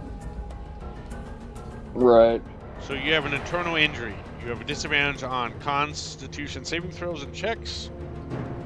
So you have an internal injury for that. Okay, well, I guess he's gonna sit up, coming to the realization that all monks do, that your worst enemy is yourself. And especially when you knock yourself out. Yeah, and the only one who could defeat me was me. I don't know what to do here. We tried to push him in room. Yeah. Attack! Here. Attack. Yeah. Okay. Fuck him. Fuck him. Piece of shit. Wait, don't you have disengage as a key point you can use and get the fuck Yeah, out of there? Yeah, well, you can do that too. I would suggest do, doing that with 8 hit points, to be honest with you. I'm going to, but I can also punch him. Ooh, yeah, try. What are you doing? So I can use my attack, and then my bonus action. The monk is so confusing. Okay, So let me explain I can- something to you. You punched him last time; it did no damage. He's immune to your punches. So why would you waste that on that? I can if you're doing I that? can infuse it though. He can make my punches Okay. on fire. Okay, And then but the only I thing that can does use it- damage is the fire, not your punch. So it's a 1d6 is all you're doing damage on. Okay. Okay. Do you have any magic? No, I mean, he starts getting stuff later on, but at level 3, I don't really do much. There's nothing. I mean, if this was like a normal dude, it'd be dead. But like, this sucks. So I guess next- I'll. Just to be unaware, the monk gets a lot of changes next year. I'm going to actually get the new handbook. The player's handbook comes out next year, and the monk gets some really good changes. So there's a lot of stuff that happens that with the monk that you don't need to spend key points for and all that. So Excellent. yeah. He does a lot of necrotic damage and stuff, but we're finding something that's like dead, so it doesn't. I guess I'll disengage. Disengage, okay. I guess, yeah. And I don't want to leave her, so that was my action then. Mm-hmm. Okay. So I can't grab her. And can I grab her and move? No, that would be considered an action. Okay. Well, I'm not gonna stay there. I'm gonna Well, move. probably move up to there, and I guess I'll try to go stealth until I can get some Give me a hit spell points. check. Maybe it'll attack the lizard instead of. Yeah, I got this. Yeah, I don't know. 18. The chef has arrived. Yeah, come on. He's gonna take a shot. You got it. What? That hits. And I'm gonna infuse it. Alright, so you got 3 points added on plus your 7, okay. Okay. And as my bonus action, I'm gonna make this guy move and bite this thing. Bite him, okay. Okay. His bite is +5 to hit. So roll a 20 and add 5 to it.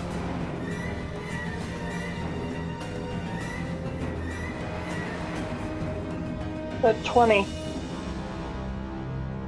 That was a 6. Oh, thank God. Yeah, roll 20 plus the. Woo! Wow! Correct! Nice! So double damage minus so proficiency, so. What's the damage on that? 1d6 plus 2 is the normal damage. So 12 plus 6. So roll it. Well, roll a 1d6 plus 2, and then additional 1d6. There you go. 7 damage. Rip his fucking arm off. All right, so he bites into that flesh golem and takes a big chunk out of it. He has got this open cavity, by the way, that's open anyway. You can also see that key had come loose, and the key's sitting down there by his open cavity, just laying it by his stomach or whatever. That you heard him. She was looking for the key.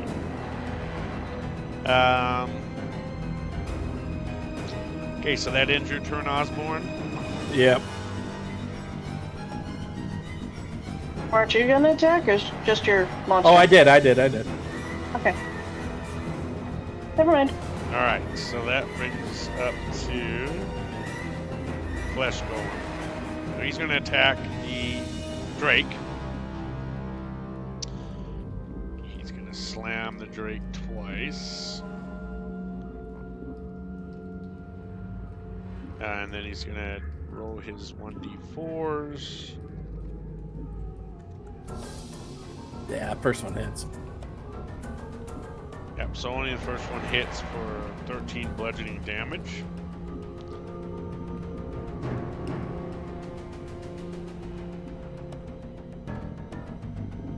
Oof. That ends his turn there. Now it's the Mortician's turn.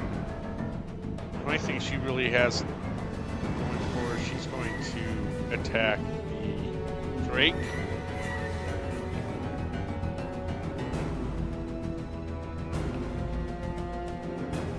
Woo! Wow. Missed you both times. And that ends her turn. Penny, you need a death saving throw, please.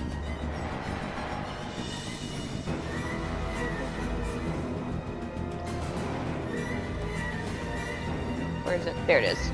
Yes, I want the public roll. So saved on the first one. Good job.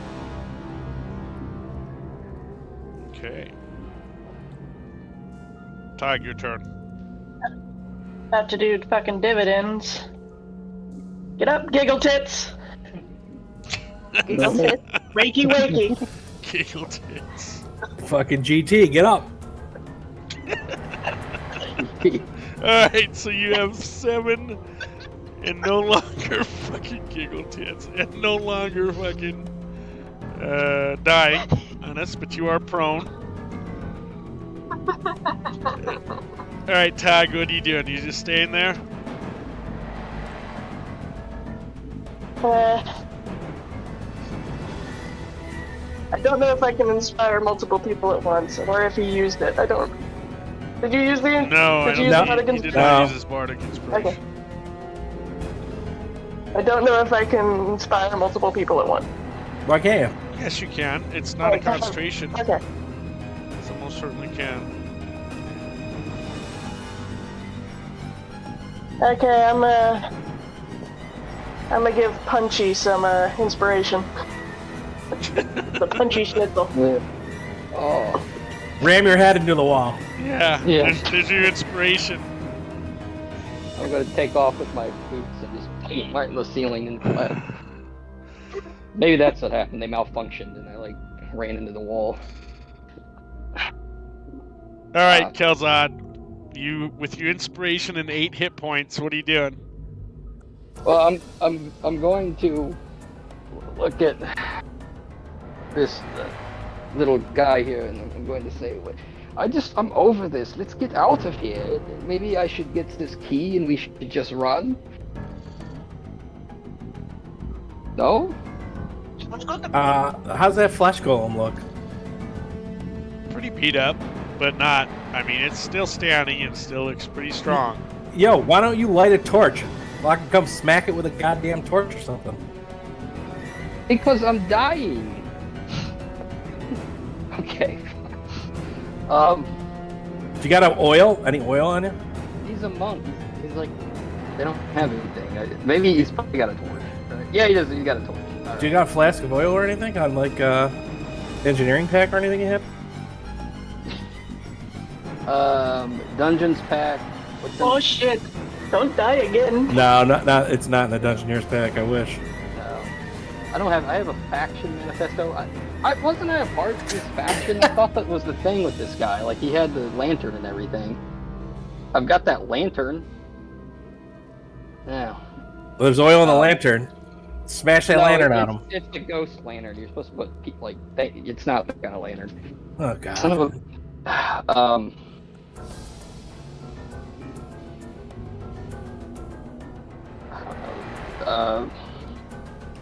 Where's the key? You don't have any torches in your pack? I do, but I'm asking where the key is. Like in coherent. He's got in his stomach. It's near his stomach in his open cavity. Oh, I thought it fell out. No. It's still in the body of the flesh golem. All right, I'll light a fucking torch, and I'm just gonna run back here.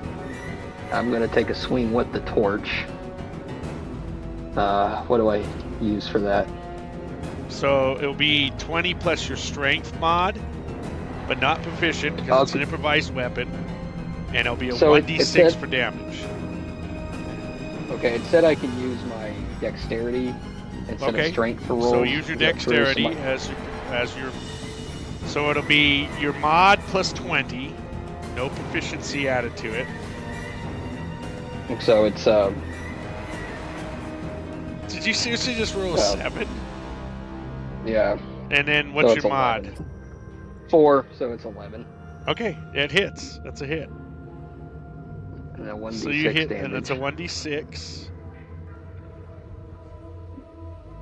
And then I'm going to let you do something here to help you guys out. I want you to roll me another 1d20. If you get 10 or more, it catches fire.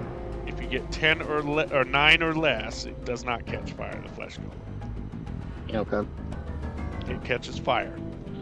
Okay. Alright, so as you smack it with the torch, it just starts to burn the flesh. And it's all catching fire. It's trying to pad itself out. But the flesh golem is on fire. Okay. And just for good measure, I'm going to use my last Kai point, and I can disengage. And I'm going to come back.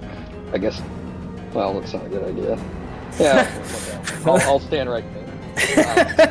No. I'll stand right there, so I'm not going to get hit by anything. So do you disengage, is what you said? I use the Kai point, my final Kai point, and I use Steps of the Wind, and I can use the disengage or the dash action. Okay, action. Yeah. Yes. I was supposed to be able to add a punch to that, but I'm not going to do that because I can't hurt him, so... that'll be it. Okay. Alright. It's your turn, Osborne. Alright, same thing. I'm going to take a shot. This time I'm going to use my Bardic Inspiration. So here's the 1d6 to add on to that. Mm-hmm.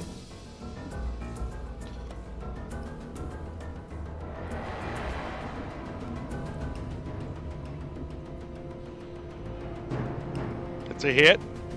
The plus, I'm going to infuse it. Ooh, full damage. 13 points.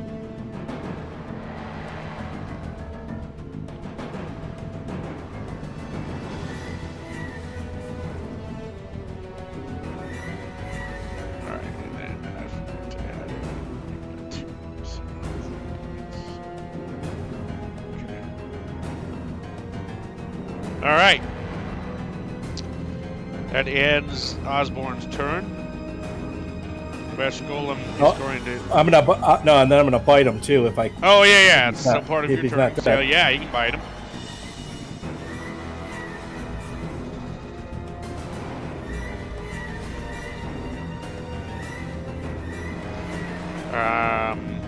Okay, roll your damage. 7.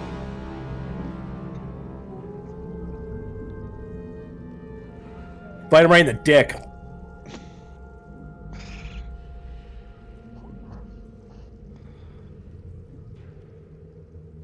Flesh Golem's turn. He's going to swing at the Drake. Goodbye, my friend. So he slams at the Drake twice. Oh, Drake's gone. So 13. Let's see. Is that? Oh wait, and my dice roll. Hold on. So we got 2. So 13, 12, 11, and then the second one. That hits automatic. 16. 16 still hit? Your Drake? Oh, Well, yes, no, it's your second slam, you rolled a crit. No, I rolled a rolling at 23. Disadvantage. Well, I'm rolling with 16, disadvantage. yeah, 16 hits, though. Okay, so he takes 15 points of damage. Is that? You gone. Okay, he's gone. Puff of smoke. Okay. That ends the Golem's turn. He's still on fire until the end of Kalzit's next turn. So it is now the Herald. She's gonna have to. Wow.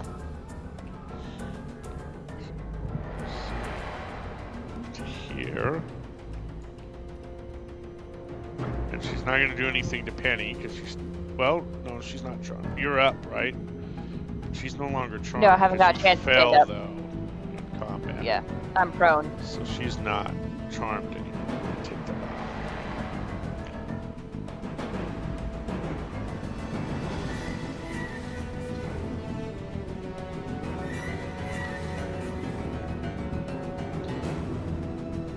So she's going to fire at Osborne.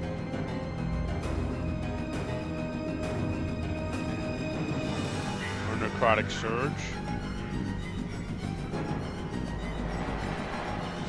So the first one, they both miss. Necrotic surges. So that ends her turn. Penny, you are prone but alive. Okay, I'm gonna take my half movement and stand up.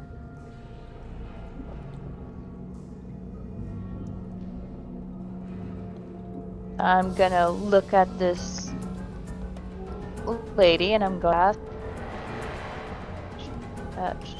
scroll up, please. Thank you. I'm going to cast Tasha's Hideous Laughter on her.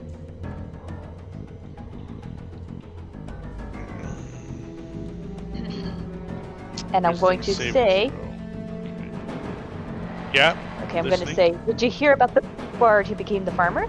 Now she could turn up the music and drop the beat. Oh my god. Oh my gosh. All right, so I've got a yeah, boundary she begins to crack a smile, and then she starts laughing, and it falls prone and laughing so hard from your joke. You're really bad. Yeah, let's kill Golem first. Now she's. And so she's prone, laughing, and incapacitated. Let's say concentration up to a minute.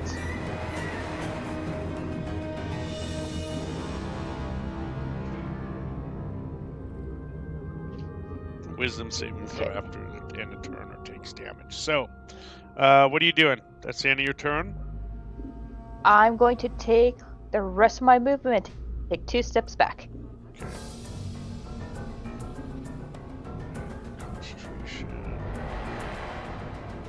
dot. There we go. All right. That ends your turn. We're gonna go to tag. I need to make sure something will work. And wonderful. It doesn't. It would. I point at the flesh golem and say, if you had 2 brain cells and you have 2 brain cells and they're both competing for 3rd place. Or are you catching? No, this was just mockery. Oh. It requires. Well, no, I was just checking to understanding. make sure there wasn't an intelligence, like a minimum intelligence. That's exactly what I was checking. Yeah, so, That is okay. exactly what I was checking. Let's see, wisdom save, 14, okay, so.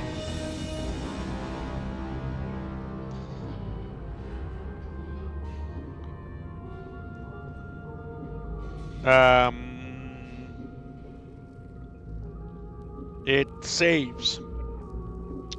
Oh. God damn it. Doesn't even have 2 brain cells to compete. So what are you, movement? Are you staying there?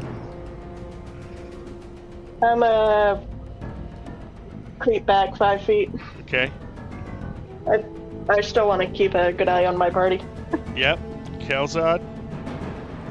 Okay, seeing that the magic user's kind of incapacitated, I'm gonna run up, zip up here, and I'm gonna swing my little torch again. So that's a 20 plus 4. Yes. Okay. Oh my god. Well, don't worry. 11 hits. Gold Oh, has very God. little armor or AC. It's not. It's, obviously, it's below. It's 10 or below. So Okay. 4 4 Points of points fire of damage. damage. But then I'm going to have you roll again to see if it catches fire again. So roll me a d20. It does not catch fire this time. Wait. Okay, I need my inspiration to try to get out of here. Okay. But I'll do an unarmed attack just for good measure. The fucking, because it's my bonus action. On the flesh golem. Yeah, I know. I guess it doesn't do anything, right? Okay. So yeah. Okay. Well, I'm gonna try to get away from him. I'm gonna add my bardic inspiration because it's smarter for me to disengage now because he can only swing once, opposed to just standing here and letting him swing twice, right? Attack of opportunity. He I don't only gets think one that attack. He doesn't get both attacks. Yeah. Okay. All right. So I'm gonna add my bardic inspiration no matter what happens. Should I roll it now? Absolutely. Okay. Okay, 5. Okay, so wait, that's not to my DC. How does that work? It doesn't add to your DC. No, it won't add. Ah, to this. fuck. And it's too late to add it to the torch. All right. You just want to hang on to it? Yeah, I'm gonna hang on to it. I wasn't thinking. All right. I'm sorry. I was gonna try to disengage and get away from this fucking guy. So are you taking the attack of opportunity? I guess I have to unless we think Kevin can finish him off. How does he look? He looks pretty burnt up. He's pretty bad shape compared to where he was a half hour ago. Wow, in our terms, it was 3 minutes ago, but real time, half hour ago. All right, I'll gamble it. You better not miss, Kevin. This is all on you. No, don't gamble it. Okay. Because I have to summon my one Drake more. again I as got my one turn. more in me. I got one more in me. I can get you out of this. If he hits you, I can get you out. All right, excellent. And I'm gonna attempt to move there. So let him swing. Okay, here it goes. DC Attack of opportunity. 17. Let me fucking miss. Sweet. All right, so all right, so that ends your turn. Brings us up to Osborne. You're summoning your Drake, I take it. Yeah, I'll use my last spell slot Where to do you summon the want Drake. to have your Drake at? Right there. for a moment. She's laughing so hard she rolled closer to us. Rolling back and forth on the floor. There we go. So, full hit points. So he's got 20 again. How many times can you summon him? For a single spell slot. Oh, okay. Or after okay. a long rest. Yeah. All right. So he has your wasted spell slots on him. Okay. All right. So yeah, then he just takes the dodge action on his turn. So then it's their turn. All right. Flesh Golem. I need to roll 1d6. Let me do that really quick. Holy shit. All right. This Flesh Golem begins to go into crazed rage, screaming and jumping around and swinging his fists everywhere. She's lying on the ground prone. So, and she's hideous laughter, so she cannot do anything. He swings and attacks her. She's should be with advantage. Should roll with. So we'll take the advantage. 23 and 26 are both hits. She takes 20 points of damage. She takes from it. I believe she gets to roll though because she took damage, so she gets a roll on her. She takes 25 points of damage.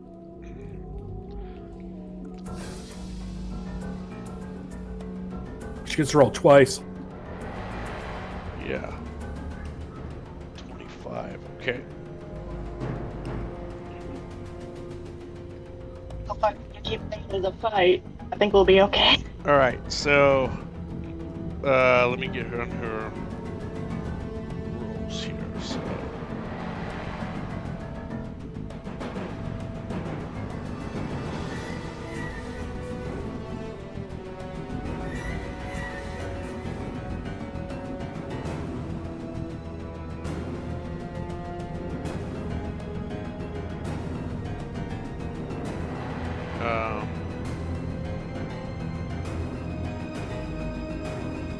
Alright, so she gets advantage on her wisdom saving throw because she took damage.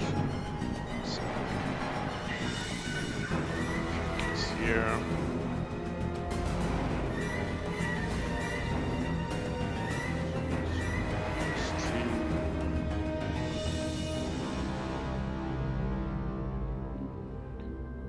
Alright, there's her first 22. What's your spell DC 14? Yep. Alright, so she no longer is suffering from hideous laughter. Tasha's hideous She got laughter. punched so hard she stopped laughing. Yeah, so she is prone still. But she's no longer part of hideous laughter, so that ends the golem's turn. It is her turn. So she's able to stand up.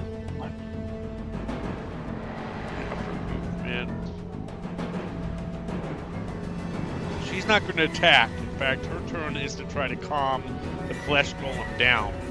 And so, let's see what she needs to do. She needs a persuasion check on him.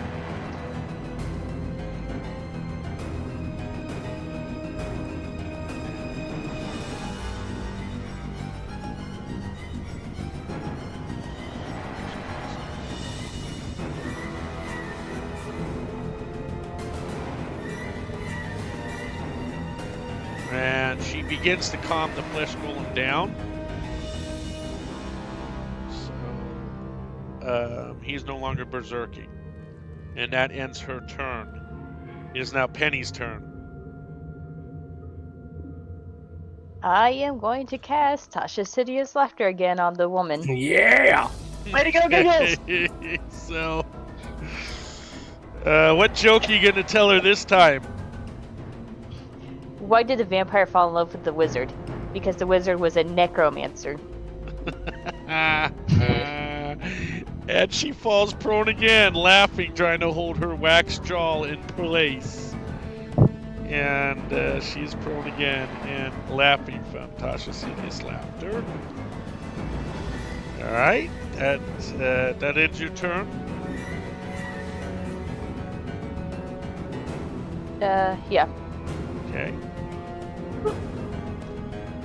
We are You know what, now wait, on. as a bonus. What's that? I forget. As a bonus action, I want to give the was it? I think it's the magical inspiration.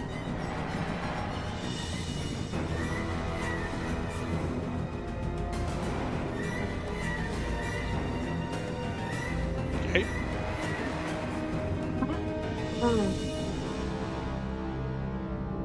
Who are you giving that to?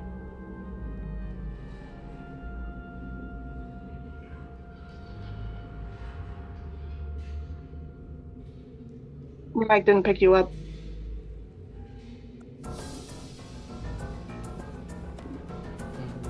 Penny.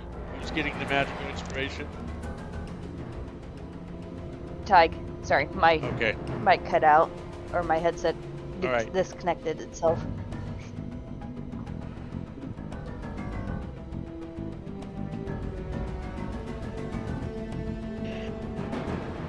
Okay.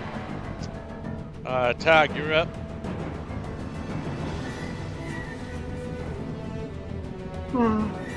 Add the number. Bonus to hit.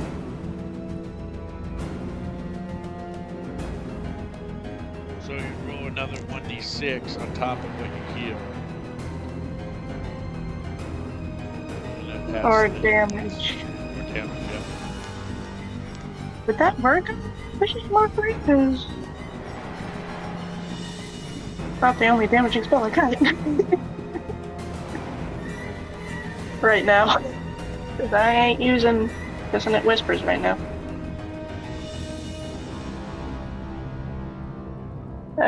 Okay. I'm gonna keep mocking the golem. Oh, okay. Your family tree must be a cactus because everyone on it is a prick. Oh, And add a d6. Alright, so he has a wisdom throw again. There we go. So 5 if it hits.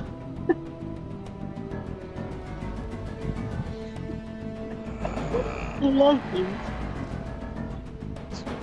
This is wonderful. 5 points. That makes it. It doesn't make the Disadvantage on DC its 14. next roll.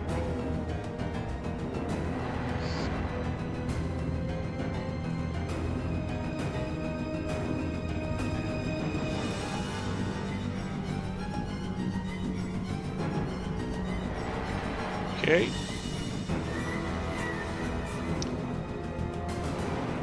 Right. That ends your turn. Yep.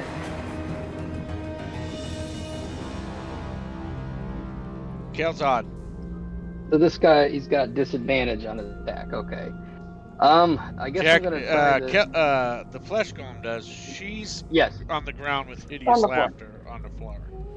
Right, So I'm that's gonna- an advantage attack on her. If just so you know, if she's prone, you get advantage on your attack. How does she look? She's pretty bloodied up from the golem attacking her, the flesh golem.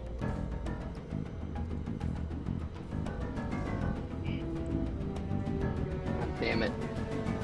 So he. Well, is she gets- laughing right now? Yes. Yes. Yeah, she's not. Yeah. fighting. So, can you move to where the lizard is, hit the flesh golem, and then move away from it? That's what I'm gonna do. He heals if he kills something, or he gets temporary hit points if he kills something. So that's why I'm. But it's probably not even gonna be enough to matter. Yeah, I guess that's exactly what I'm gonna do. He's like zipping in here, swinging his little torch.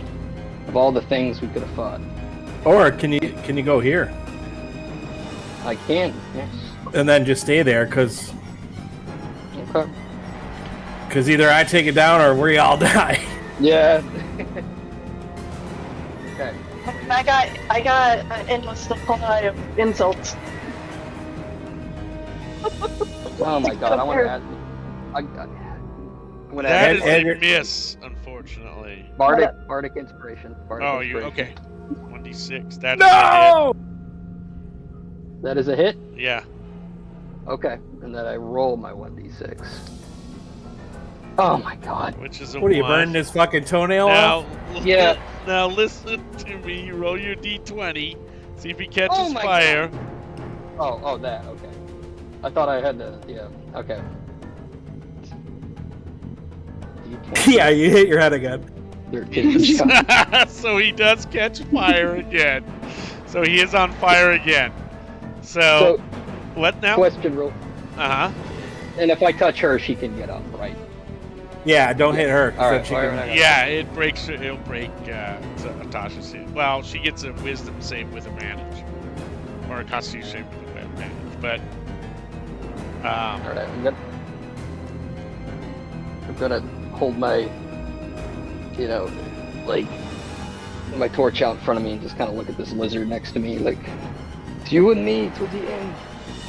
okay, Kelsa, From the, that ends your turn. Osborne.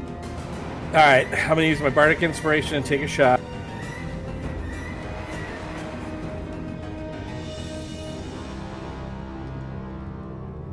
All All right. right, that hits the flesh golem. Infuse it. 13 points of damage. Okay. Wow. Flesh Still golem's up? looking pretty bad. Oh, then I'm gonna Pretty bite him with my goddamn lizard then. All right.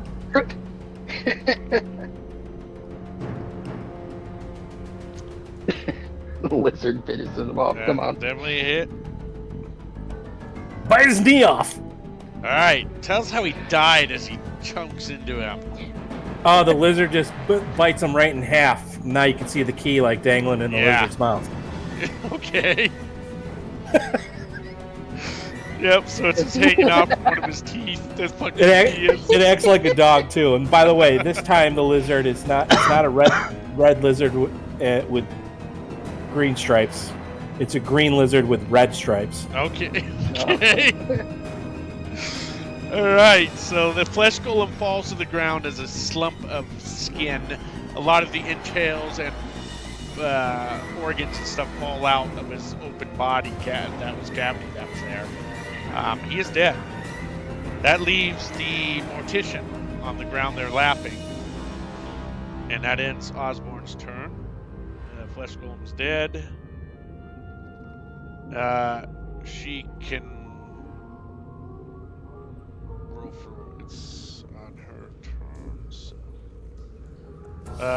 She continues to laugh. She does not save.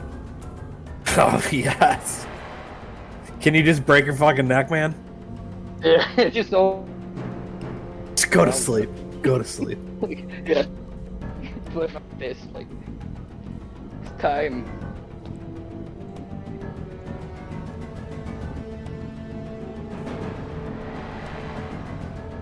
Oh. All right. So Well, that ends at her least turn. on your turn, get behind her so that Penny, way it I is can. now your turn. Alright. I'm gonna walk right here. With both hand axes in hand. I'm gonna attack the woman on the ground. How does 2-weapon fighting go? Well, you don't have it. You don't have the. You can add you your have the ability proficiency in modifier both to the kinds damage of the second attack. Right. Wait, does that mean I can't attack twice?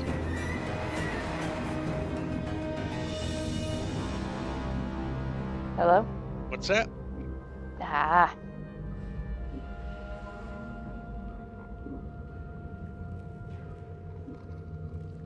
So, are you asking about 2-weapon fighting?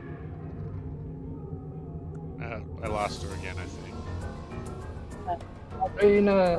That keeps cutting out. Yeah. So you can add your ability modifier to the damage of the second attack. Okay. If you didn't have 2-weapon fighting, you wouldn't be able to add the ability modifier to the damage. You're a crazy ass fucking clown, Bard. Okay, so you hear me? Penny? Yes, I hear you. Okay. So that's Yes. what Okay. that two-weapon fighting is. Okay. So to clarify, with the 2-weapon fighting, I could have 2 attacks. Yes. You actually have The one way it's action, written but on 2 attacks the within that action. description. Yes.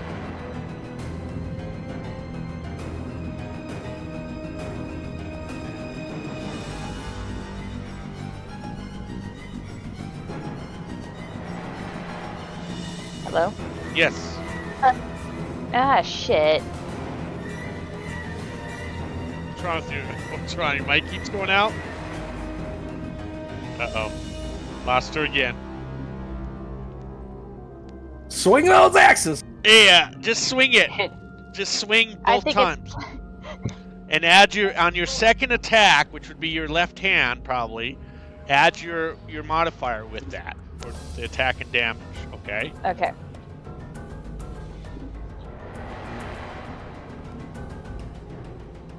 My headset keeps turning off and I don't know why. Yes. So the first attack is a miss. Okay, Second what would my attack does modifier hit. be?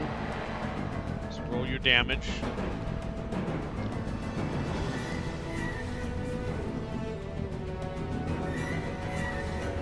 So takes 4 points of damage. Okay. There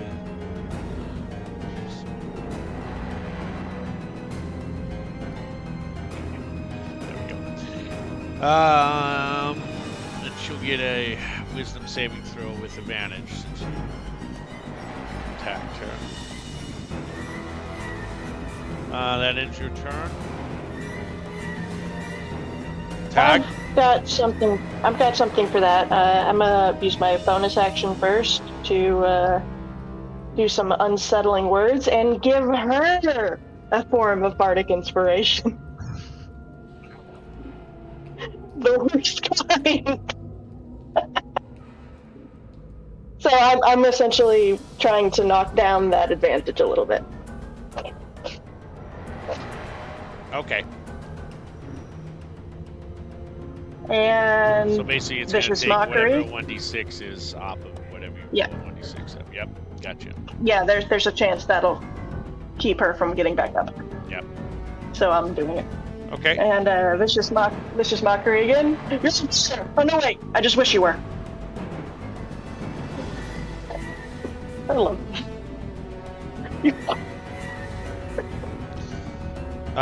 So she saves on that. Hello. Oh.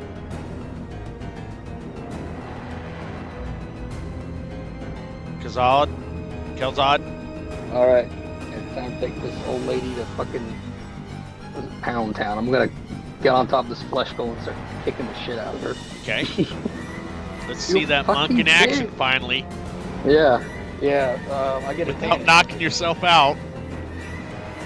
I get advantage, Yep. I think. Hold on. Beat the shit out of her. Yeah, I am. You fucking bitch. Okay, public roll. I don't like how they change. There's one. Mm-hmm. Oh my god, there we go. Oh, there we go. I hope I kill her. Advantage. Oh! Critical strike. Where goes her last jaw?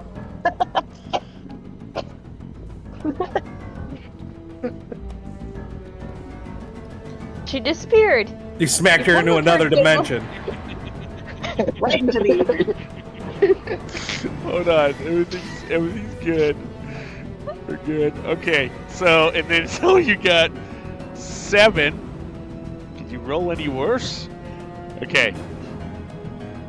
That's it, man. Isn't that the max damage the monk can do with their fist?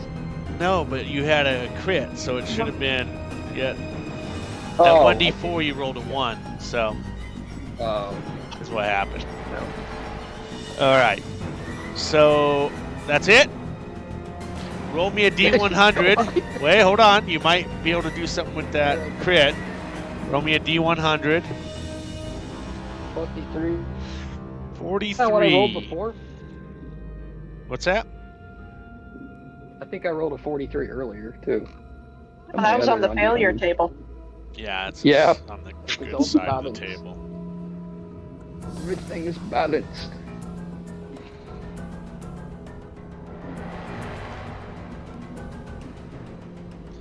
Yeah, you hit her so hard you knock her unconscious. She's got a DC con.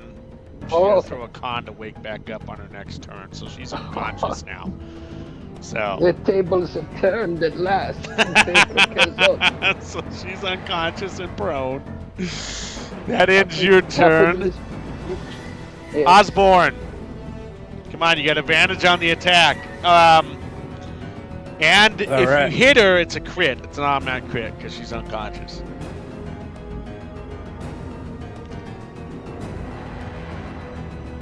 It's not auto crit, so yeah, let's 8 plus your extra damage, which would be what, 16? I believe. Well, whatever you roll here. So you had 8 you rolled. So. Oh, come on! A 1, 9.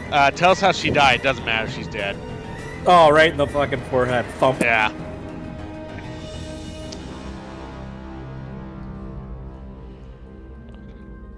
All right. And then my Drake will infuse the attack and burn her hair off. Regardless. All right. Wow. That was a pretty hectic battle there that you guys survived. You took some damage. You fell a couple times. Who all fell? So Penny, you fell, did. right? I did. So both of you need to roll. Yeah. Let's roll on our lasting I rolled a injuries. You rolled a 1, so you have damaged eye. Disadvantage on range attack rolls and wisdom perception checks that rely on sight. Okay. And then let's see, we have, I believe, Kelzog, you fell too, right? Yep. I think he already rolled his. Oh, yeah. He did? Internal injuries. He got like organ damage or something. Earlier, that's right. Yep, so that's right. So, okay, we're good there. So, Let me look at something, because I believe the adventure's running. I just want to check really quick, but I think the adventure is running with milestones. Let me check to make sure.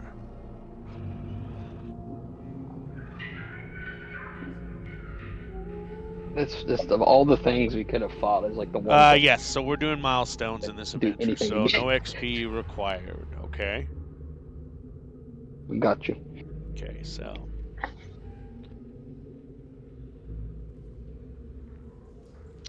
All right, so you've acquired the key. The key, let me look here. If you want to search the bodies, the mortician does not have anything on her body except for some tools like a scalpel and a bone saw and things like that on her little leather apron that she was wearing. As far as the flesh, is there anything interesting in her workshop? Once you go back in, you guys can go back in, and we'll give it a quick description before we end the session here. So in the room, in the autopsy room,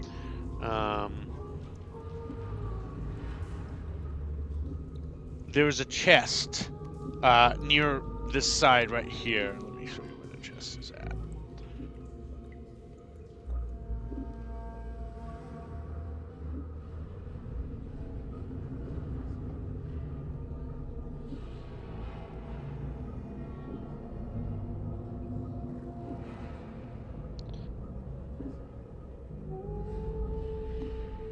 So the chest is right here.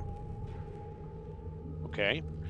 You see a metal gurney right here. This is some surgical tools on this table here. This is the operating table she was standing at, and this is the desk here. But the chest is right here. Okay.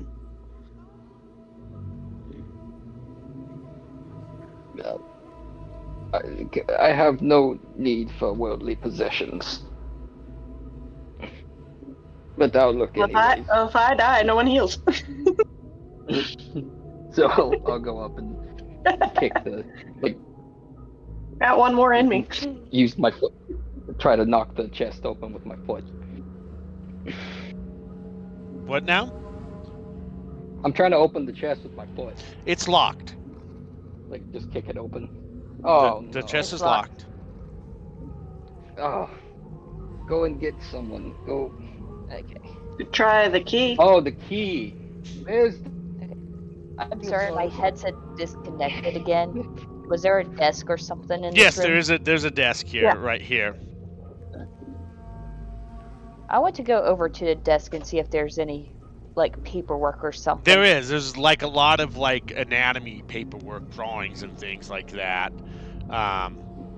There's also some other notes, like one of the notes that you're reading in there talks about her failed attempt as trying to attempt lichdom, and now she's just become one of the faction's undertakers. Her name was Jex. And in order to attempt this lichdom she was trying to get to, she drank from a magical goblet that burned away her jaw. And then there's some other really sketched up stuff about how they fixed her jaw with making a wax jaw to replace her other jaw with translucent wax. So that's about it. She was taking notes on regrafting, her daily or routine grafting procedures. She was working on the golem at the time, and there were some notes on that too. All right, I was just trying to see if there was any paperwork because I remember her mentioning that she signed off on our death certificates or something like that. Yeah, that's So I not was there. hoping there would be information. Yeah, that's nowhere near there on that. Dang it. Oh well. Anybody? I'm going to. Who's got the key? They want to try to open it. The lizard had the The key Drake in his puppy. mouth. Yes. The Drake puppy has the key. Okay. Yeah, he's gonna come in and like put the key in the ground. Okay. So the key lays on the ground. I will- It is a standard brass, just regular looking key, nothing ornate about it or special about it at all. I'm going to pick it up and float back over here. Can I try to get some of my bolts back? You recover half your bolts back. All right, sweet. What is it? A perception to see if it's booby trapped? You're checking for traps, so it is Yeah, going to be a this- perception, yes. Okay. Oh yes. Yeah, there's nothing. There's no traps, no triggers, no pressure points or anything like that on there that you've discovered or seen or anything like that. I'm going to unlock the chest and open it, I guess. Yeah, so you open and lock the chest, and inside the chest is another key. Oh, it's a riddle. It's a riddle. Key and like hold it up. First, I thought you were going to say to be continued. This is some Not yet. kind of- We're close Hey, there. We maybe got it's the 3 door minutes. key. It is a statement on our lives that you unlock one door and just find another, and you keep opening them, nothing. Well, this place is a maze, so Yeah. So someone that's tells me one of the doors to escape is locked. We're gonna need it. Why don't we go down the drain and get out that way? You want to investigate where a drain goes. Like, I mean, it has to lead out. I can't remember how big the drain in the morgue was. it might lead off a cliff. I have Featherfall. Or to a gator. I don't fucking know what's here. Did you say a gator? Gator. Sewer gator. Oh my goodness. Is there any papers that would tell us what our names are? No. why I was looking. Yeah. So yeah, Penny had already checked through all that. There's other mostly useless crap, but nothing as far as. anything. I'm going that to take you- some of the anatomy drawings, though, and put them in my pocket.